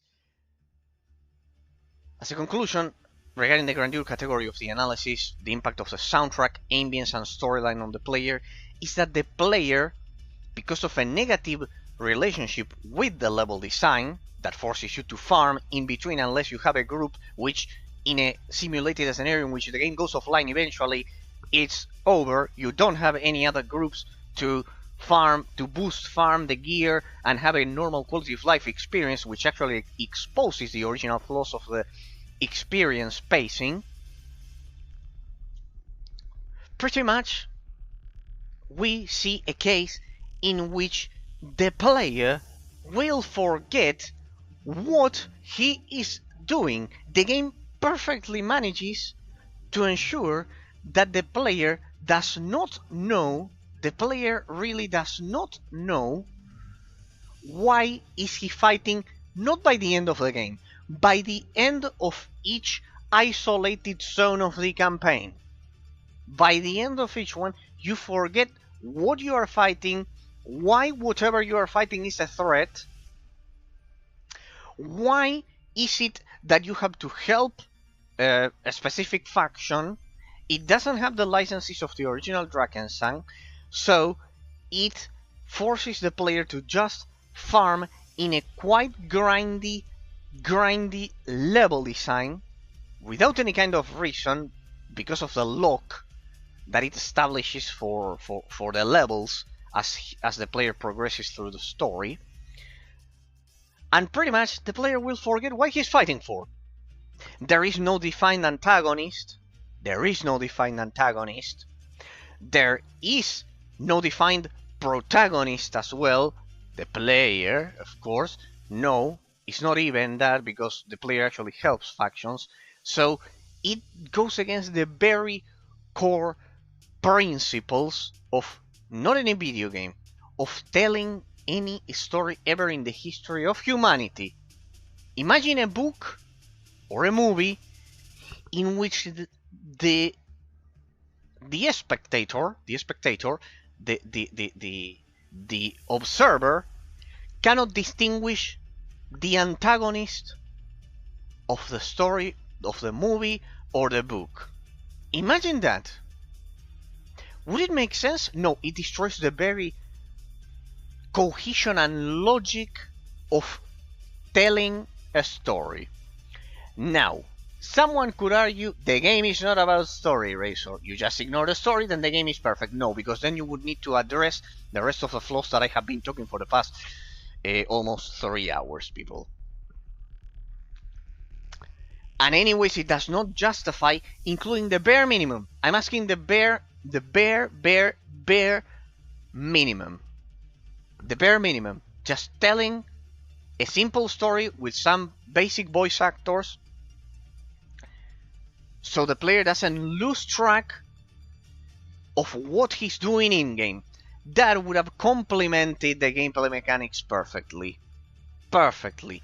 Bare minimum. Like, I'm not asking them to replicate the incredible story of Drakensang 1 that we played. I am not asking them to replicate any... bare minimum, like Diablo 3. Diablo 3 is the bare minimum. Common element of cohesion that connects the different zones of the game with an antagonist. You don't need to make him turn into Leah, the Horadrims, Tyrael from the second game that was pretty well done, the story of the Wanderer, and etc. The fact that the player by the end of the game grabs the crystal and basically engraves it, inserts it into his forehead. Nothing crazy like that. Bare minimum, I'm asking. Like voice acting, a bit of voice acting, and an element that connects the different zones of the game with an antagonist. Here I cannot identify the antagonist until the very end of the game and for a very short period of time, which is Mortis. I would say that it's the part that was best executed in that sense, because there's a bit of a build-up. There's no build-ups here. There are no build-ups here. Basically that you're dropped into in a region. You don't know why you are locked out of the main quest if you don't level up. Once you level up, you keep going with the main quest until you kill one boss. In that sense, the Grandeur category of the analysis, the impact of the storyline will be minimal on the player. It won't help the abstract complexity of the gameplay and all of those and the rest of the parts of the game. The story, while it is a secondary element, I do agree with anyone regarding that. It is a secondary element. That doesn't mean that you can ignore it as a game developer and eliminate a component that could complement the game perfectly. Alright, and with that covered, we get into the final category of the analysis, the innovation.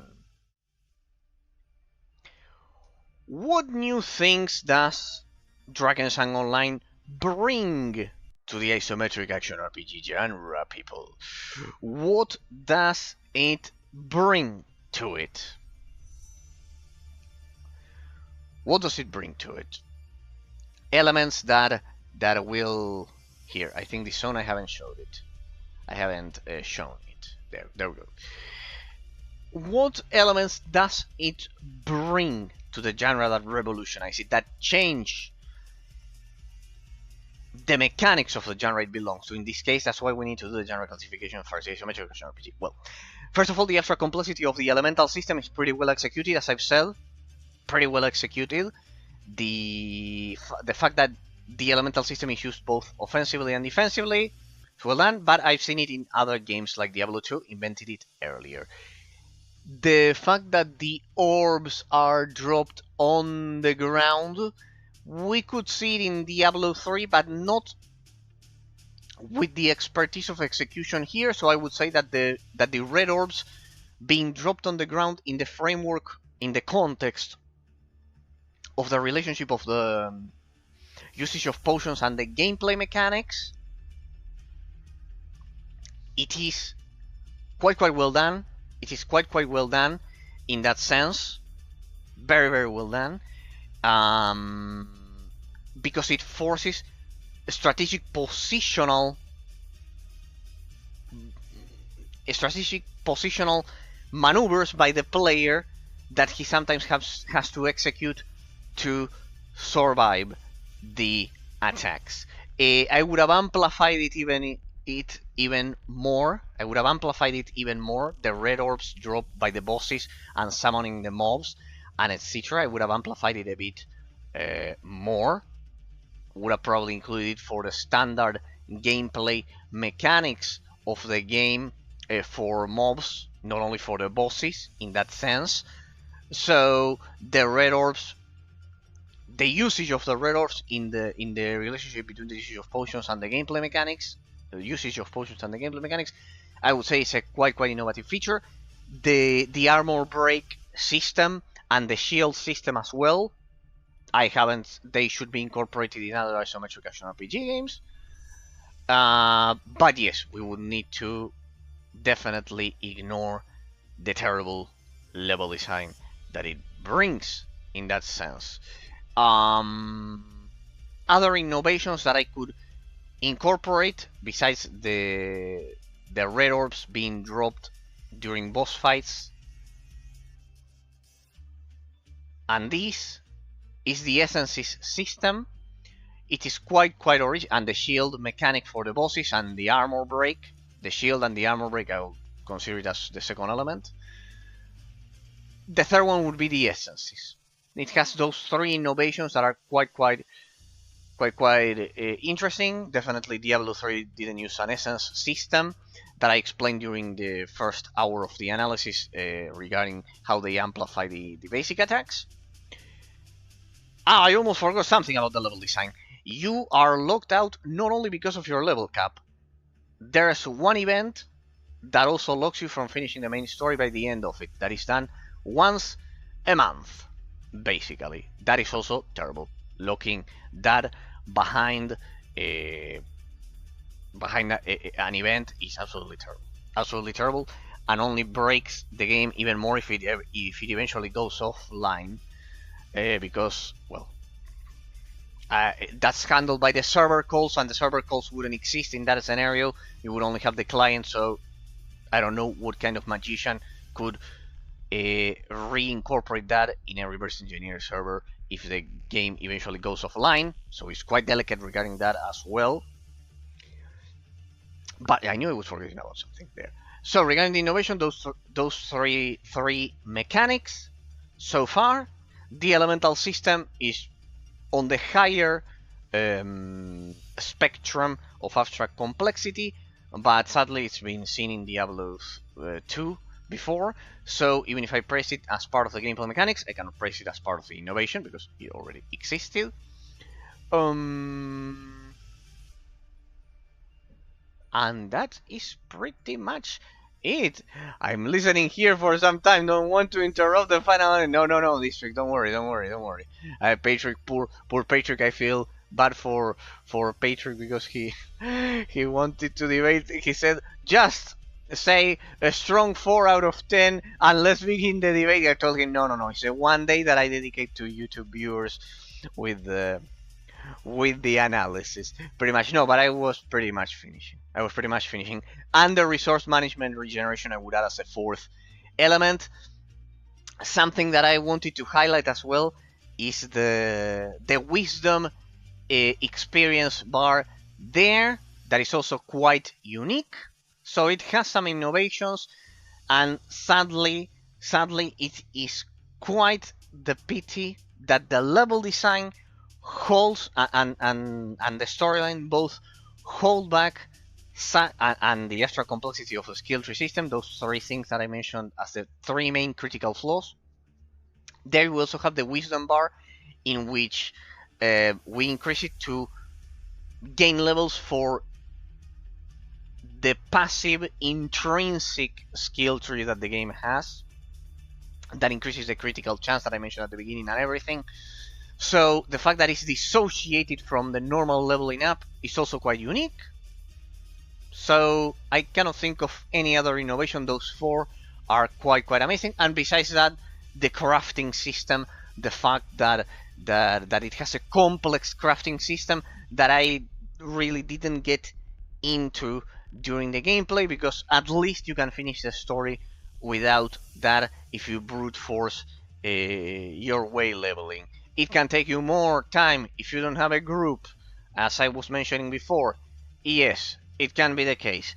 But eventually, I think it was Jacob that mentioned to me that with 8 hours of farming, every time you get stuck regarding the overall level of the game, the level that it requires to proceed with the main story, 8 hours can be done. So basically, the game, you will be able to finish it without the crafting. The thing is that, as I told you, people, by the time you get to the Mastery Fragments section, it can take you months. Basically, the game is broken at that point. Jumping from level 50 to 80 makes no sense in the Splinter City of Karham.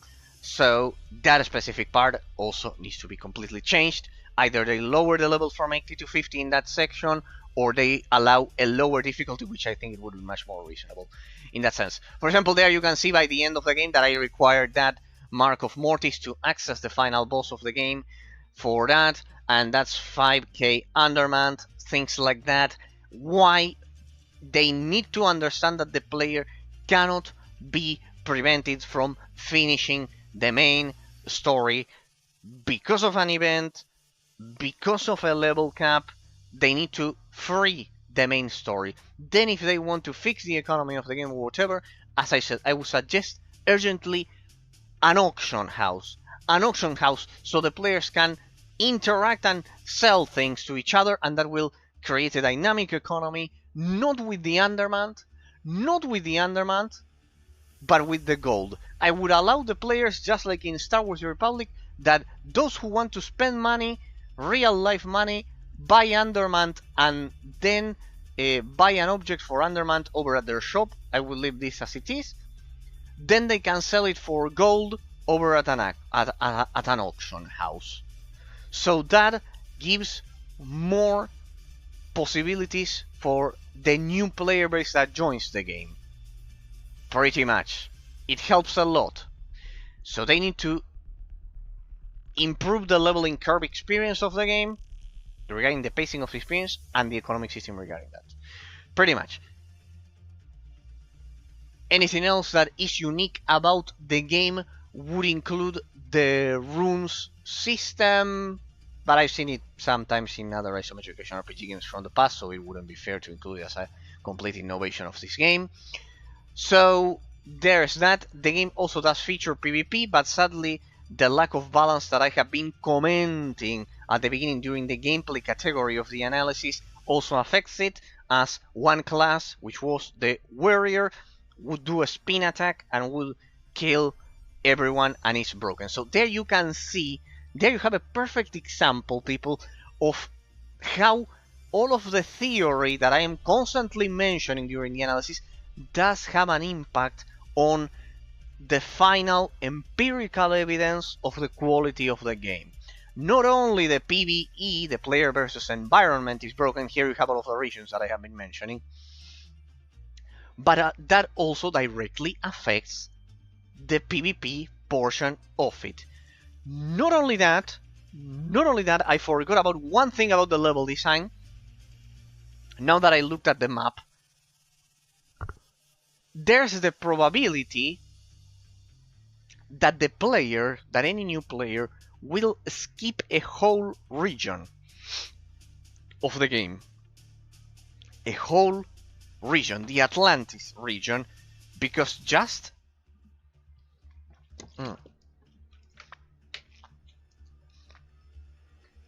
as I said that you are locked out from progressing through the main story of the game because of the level, and only 30% of people make it to a group to have boost farming and not take months and months and months.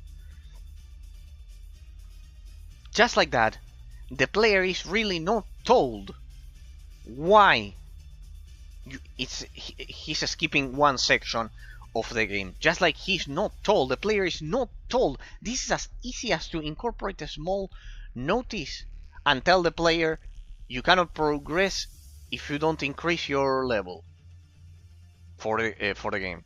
But the player is not even told that.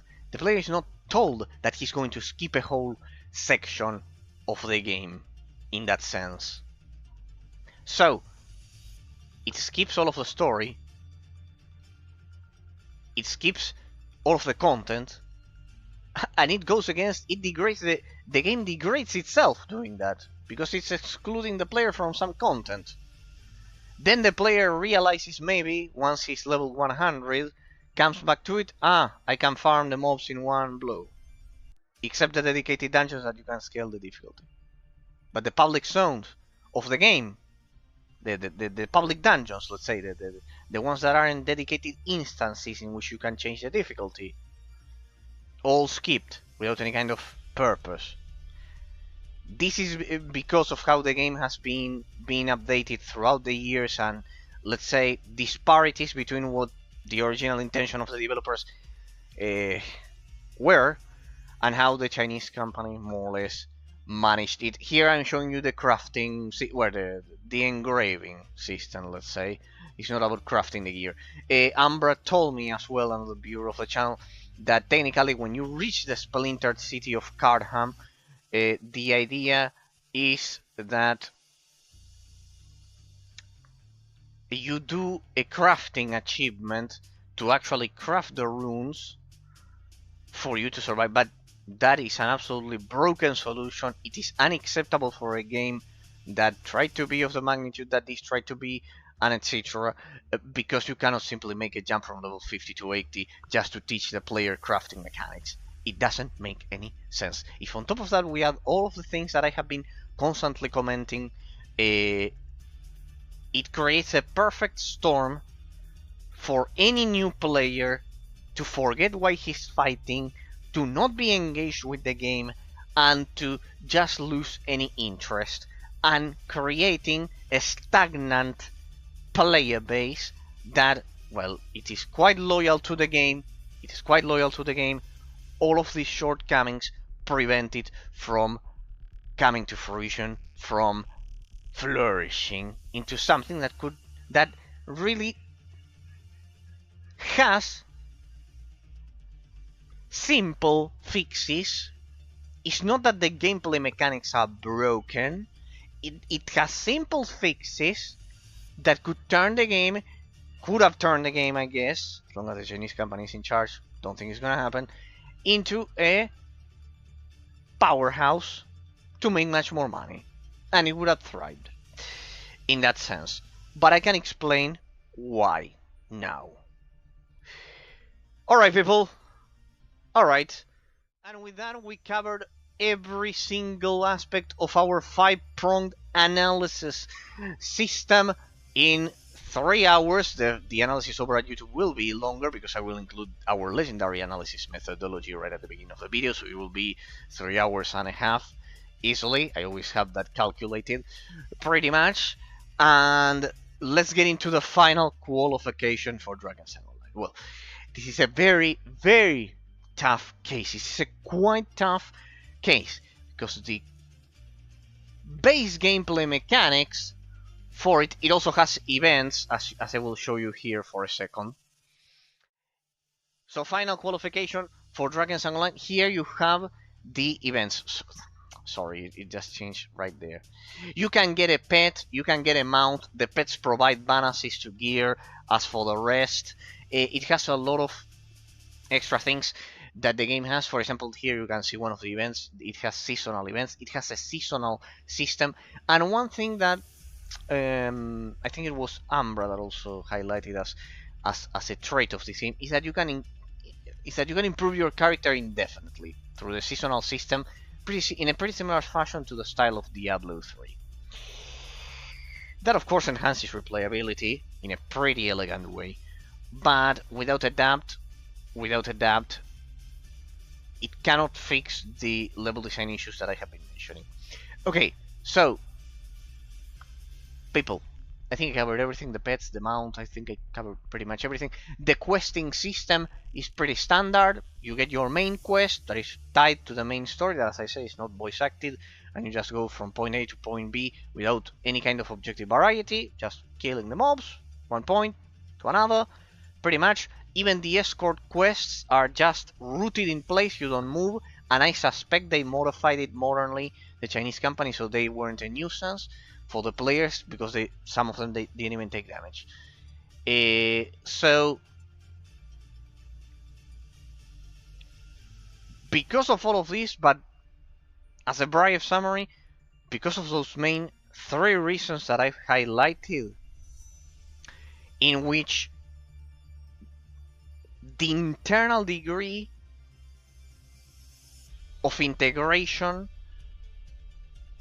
of the skill tree system could be higher. As I mentioned at the beginning, I won't repeat myself. Pretty much, it could be much higher with 4 branches with rotational systems multiplied by the 4 classes that the game has.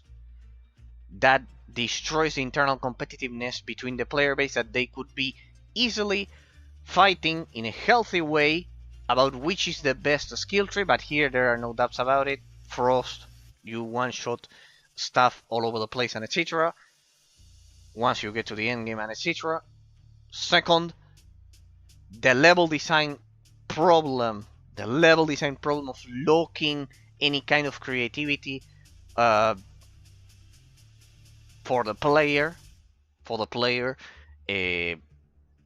because he has to grind for 8 hours solo several times at several points in the game to proceed with the main story. It kills any possibility of creativity, and for example any legendary player emerging that he could do the story, finishing it at level 40. For example, in Star Wars: The Republic, I mentioned this. At launch, I could finish the story at level 42 with most of my attacks missing. But I could do so because I was quite good at the game, and I felt quite accomplished. And then I had to do the final. I did the final 8 levels up to 50. Well, doing another thing, but it's an accomplishment that I still fondly remember to this day. In this game, that cannot exist because you are locked out of a main quest. In that sense, so it kills the creativity.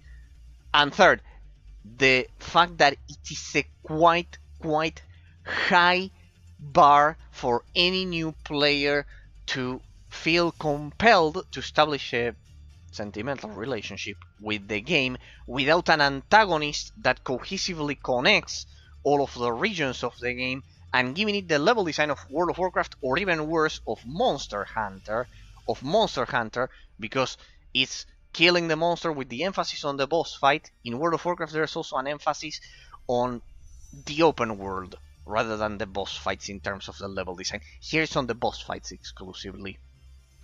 They are the ones that will make the player be stuck most of the time, remain stuck most of the time.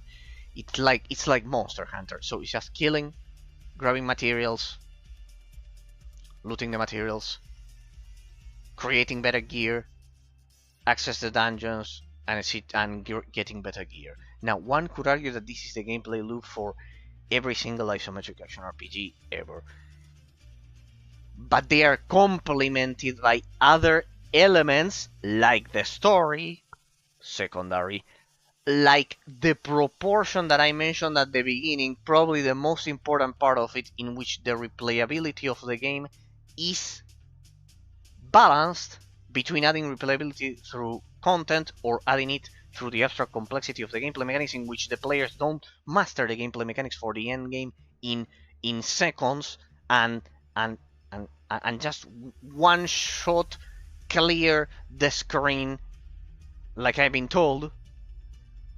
In that sense,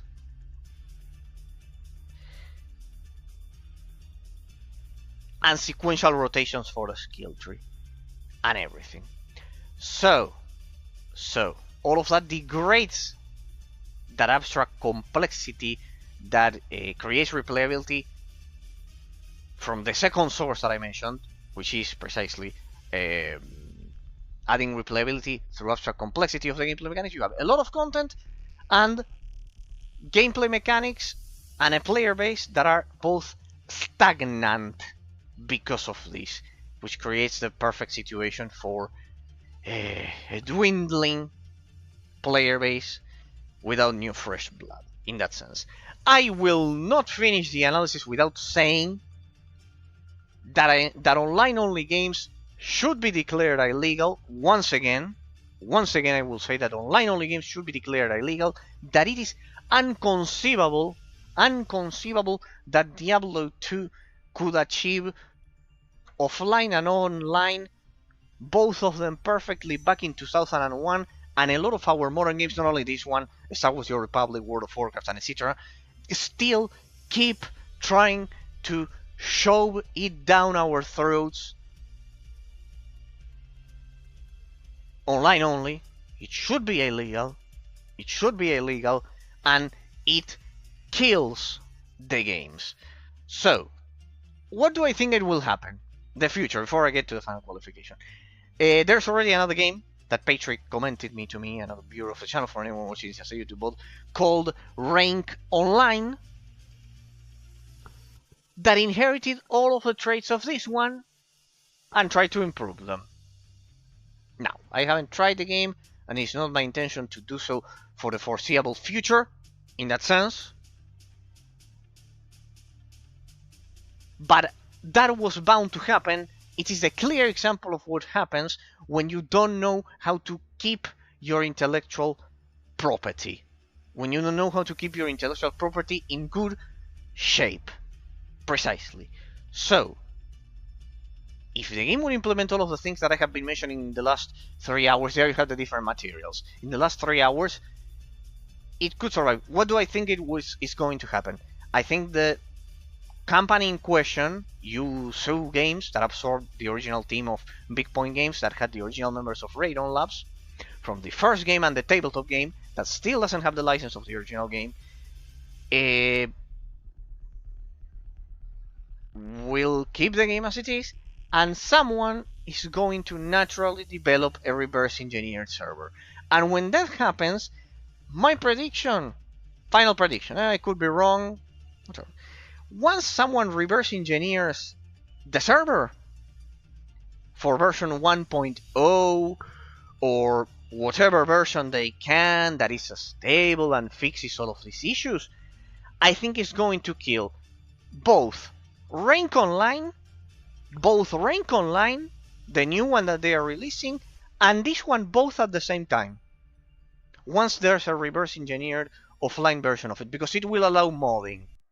And Rank Online is online only, Patrick told me. So, as long as that limitation is not addressed, I think there will be a 1 point, like what happened with World of Warcraft. Someone will reverse engineer the game, and it will kill both.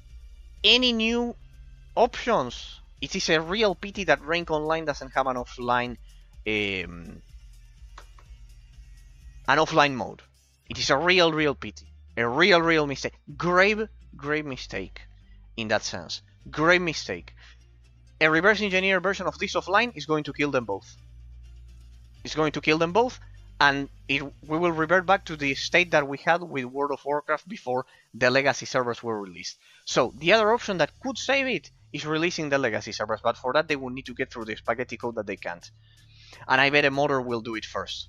The key here is who gets through the spaghetti code of this game first. The spaghetti code, as I said, it's old code that developers, I develop websites, but it's the same case.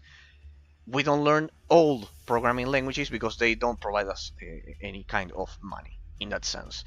But if the company would pay the developer, a team of developers, to learn the old code and the old engine in which this game was originally created and release legacy servers, that would be a start.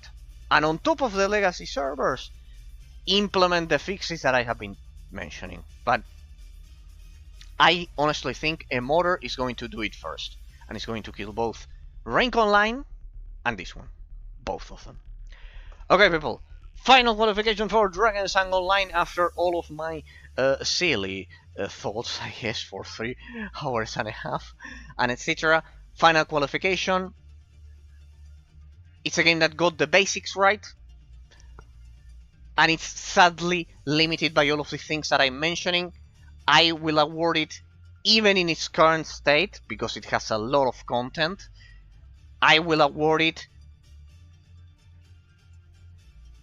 a 6.75, close to 7. 6.75, close to 7. If you want it in letters, it would be close to a C+, B in its current state, close to a 7.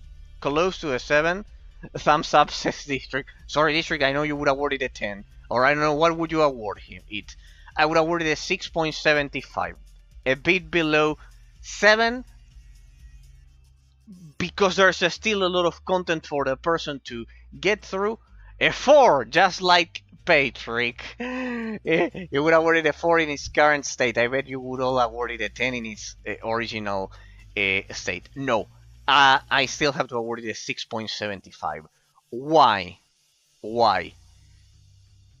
Because the reality of the situation is that the game is free. First of all, the game is free, and you can still somehow see the reminiscence. It can provide a lot of hours, and it you can somehow see the reminiscence of the original talent of the developers in it. It's got the basics right. It's got the basics right. Awarding it a 4, I do think, for both you and Patrick, I think it's because you all love the original show. I think overall it would be way too low, just because of the amount of hours that it can provide, even if it's not perfectly entertaining. I think it still can make the player wonder about some of the mechanics, but yeah, I wouldn't push it beyond a 6.75, just so you see, people, that is just not blind hatred, the reasoning behind all of the criticisms that I've commented about the game. The original version from 1.0, well, I cannot say because I haven't played it, but it would have probably been higher. I would still say that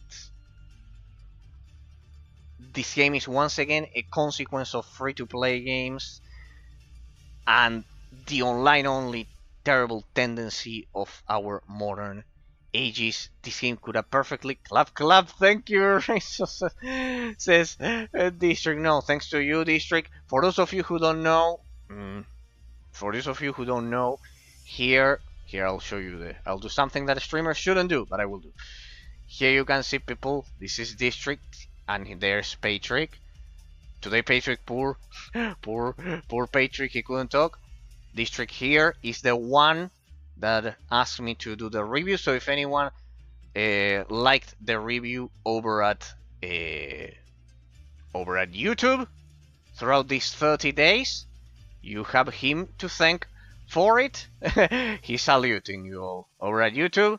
There you have him, District. For anyone who watches this in the future, I don't know if it's going to be a lot or few people, because there are some videos of Drakensang Online that have 100 views. So there's District, the one that asked me to review this here over at Twitch. Of course, everyone over at YouTube is invited to come over here at Twitch without a doubt. That is pretty much the case. I do think a 4 for both you and Patrick that said the same qualification. I think it's way too low, because for a 4, the game would need to be completely broken, and the reality of the situation is that it provided lots of hours for free, which I think is a model that shouldn't exist. But if it does exist, it provided a lot of hours, and the graphics, for example, are not broken. For a 4, in my case, it has a lot of variety of stuff. Even if the content is repetitive, it is there, and it can provide a lot of hours of gameplay. I do not believe in this that says that no, I'd rather have a game of 1 hour and be perfect than a game of 60 hours and it is repetitive. No, both extremes are wrong.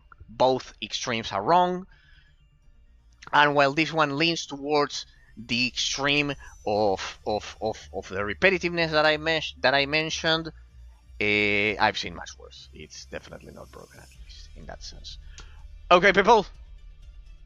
Hope it was enjoyable. For anyone watching this as a YouTube bot. I know that the reviews are watched a lot over at YouTube. I have to thank here Ahehaho for being the 60th follower of the channel that you followed earlier. There I display your message once again. So it is nice whenever it's the first time someone follows the stream during the final analysis. That warmed my heart, man. So don't be shy. If you'd like to chat ever, do no doubt about it. We generally debate a lot of crazy stuff here on stream as I play the games. So there's also that. I feel bad for Baindeath. He has a problem with his account. He has already told me. It's not that I had a person unfollow out of his own volition. Poor Baindeath visited me some weeks ago, and I remember he had already been automatically unfollowed by Twitch. Looking forward for the next game, says District. Oh yes, oh yes. We need to do Diablo 2 Mini and Excel and my first game ever, Scars. We need to do so many. Crowbar's game. I still have to do Crowbar's game. That he. But you said you will take a break, no? In December. Yes, I always take a break, District. Here is summer holidays. I mean the summer. Remember, it's the opposite as you. You are getting into the autumn, into the fall for American viewers. Fall for American, autumn for British. Into the autumn. Don't forget to announce that already. No, I announce it every day. And when you return, also smile. Yeah, I return. Always I take it from before Christmas. I finish before Christmas, generally in December, and then I come back January 14th. January 14th.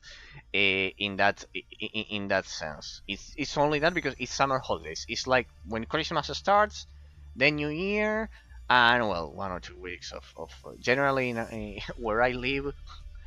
That has also impacted the economy. People don't work on in January. Like January, nobody works. It's the same. Hopefully, it changes for the better eventually, but yeah, that is the case. So yeah, pretty much. I feel bad for Baindeath that it's the second time Twitch automatically makes him unfollow my channel. I'm being boycotted, people. It's the second time. Be sure to remain active in the channels that you like, because it's not the first time, it's the second time his account gets automatically unfollowed. He has already told me while I was playing Star Wars Republic. He said, "What? I didn't unfollow you. What happened?" And he followed me again. And pretty much, it's the second time. So, thanks to the 60th follower once again, from the bottom of my heart, and hopefully Baindeath can find the channel without the notification. I feel bad for him. I feel bad for him. I feel terribly bad for him because he loved my analysis. His last message was, "I love this game that you are dissecting," and etc. So they are Baindeath. Pretty much from the US. Okay. People, as District properly highlighted, I retire in... No, well, I retire. I take my summer break holidays always in December, but we have still a lot of time. We have the rest of November and most of December until December 20th. I generally finish in there, 4 days before Christmas. So, yeah, pretty much. This was the main analysis of this year, people. This was the main analysis of this year. So, I will never forget the game. It's been quite a blast. I will never forget that it is the game that with which I reached affiliate after 4 years of me doing this. Sadly, clearly, in games that were quite good, but nobody evidently cared about. I guess it's my sin, people. I cannot be perfect. It's my defect. I like way too obscure games, I guess. But yeah. It is an option for those. I wouldn't say great option, but an option for those of you who like the gameplay loop of Diablo 3. I'll leave it like that. Pretty much. I wouldn't go as far as a 4. I wouldn't go as low as a 4. I would say a 6.75. There, it gave me a lot of hours of content. The game is free. It shouldn't, but it is the case. The game is free, and really, it's not that the undermanned, that the in-game money prevented you from progressing. That would have been even more irritating. It's not like that. It's the farming, broken level design. But well, it is not worse than Monster Hunter. If you want a game that I would award it a 4, it's Monster Hunter instead. Because also it doesn't have any complexity of the gameplay mechanics. This one does have a bit of complexity in the gameplay mechanics, because it follows the system of Diablo 2. Awarding this game something like a 2 or a 1 would be awarding a 2 or a 1 to Diablo 2. To the system of Diablo 2. That is the thing. People, it's been my pleasure. Sorry, Patrick, if you are watching, that today you wanted to debate, and well, it's only one day. Once I get to the final analysis of the game, and we couldn't do our great debates. Sorry for that, Patrick. Always, it's only one day. But well, today was the day for the YouTube viewers. I wish I could clone myself, people, and cover and then do another stream debating. But well, no worries. The debate and well, the analysis of the incredible adventures of Van Helsing continues tomorrow, people, and then Star Wars The Republic. A special thanks to Ahehaho for being the 60th follower once again. In that sense, thanks to Chrome from Star Wars The Republic on Thursday for following, that he recognized me as the Sork, as the good Sork that kills people there. So thank you, love you all. A special thanks to you, District, of course, for recommending, for asking for the review of the game, and we will have plenty more to come here, people. We are here to stay. So yeah, pretty much. I love the final analysis. It's always my favorite part of it. Thanks from the bottom of my heart to Patrick for also visiting me every time. Anyone who might have taken the time to watch this as a YouTube VOD or a Twitch VOD in the future. Then I will add the timestamps for the YouTube VOD, and you'll have it over there. Thank you, people. Bye bye. I love you all.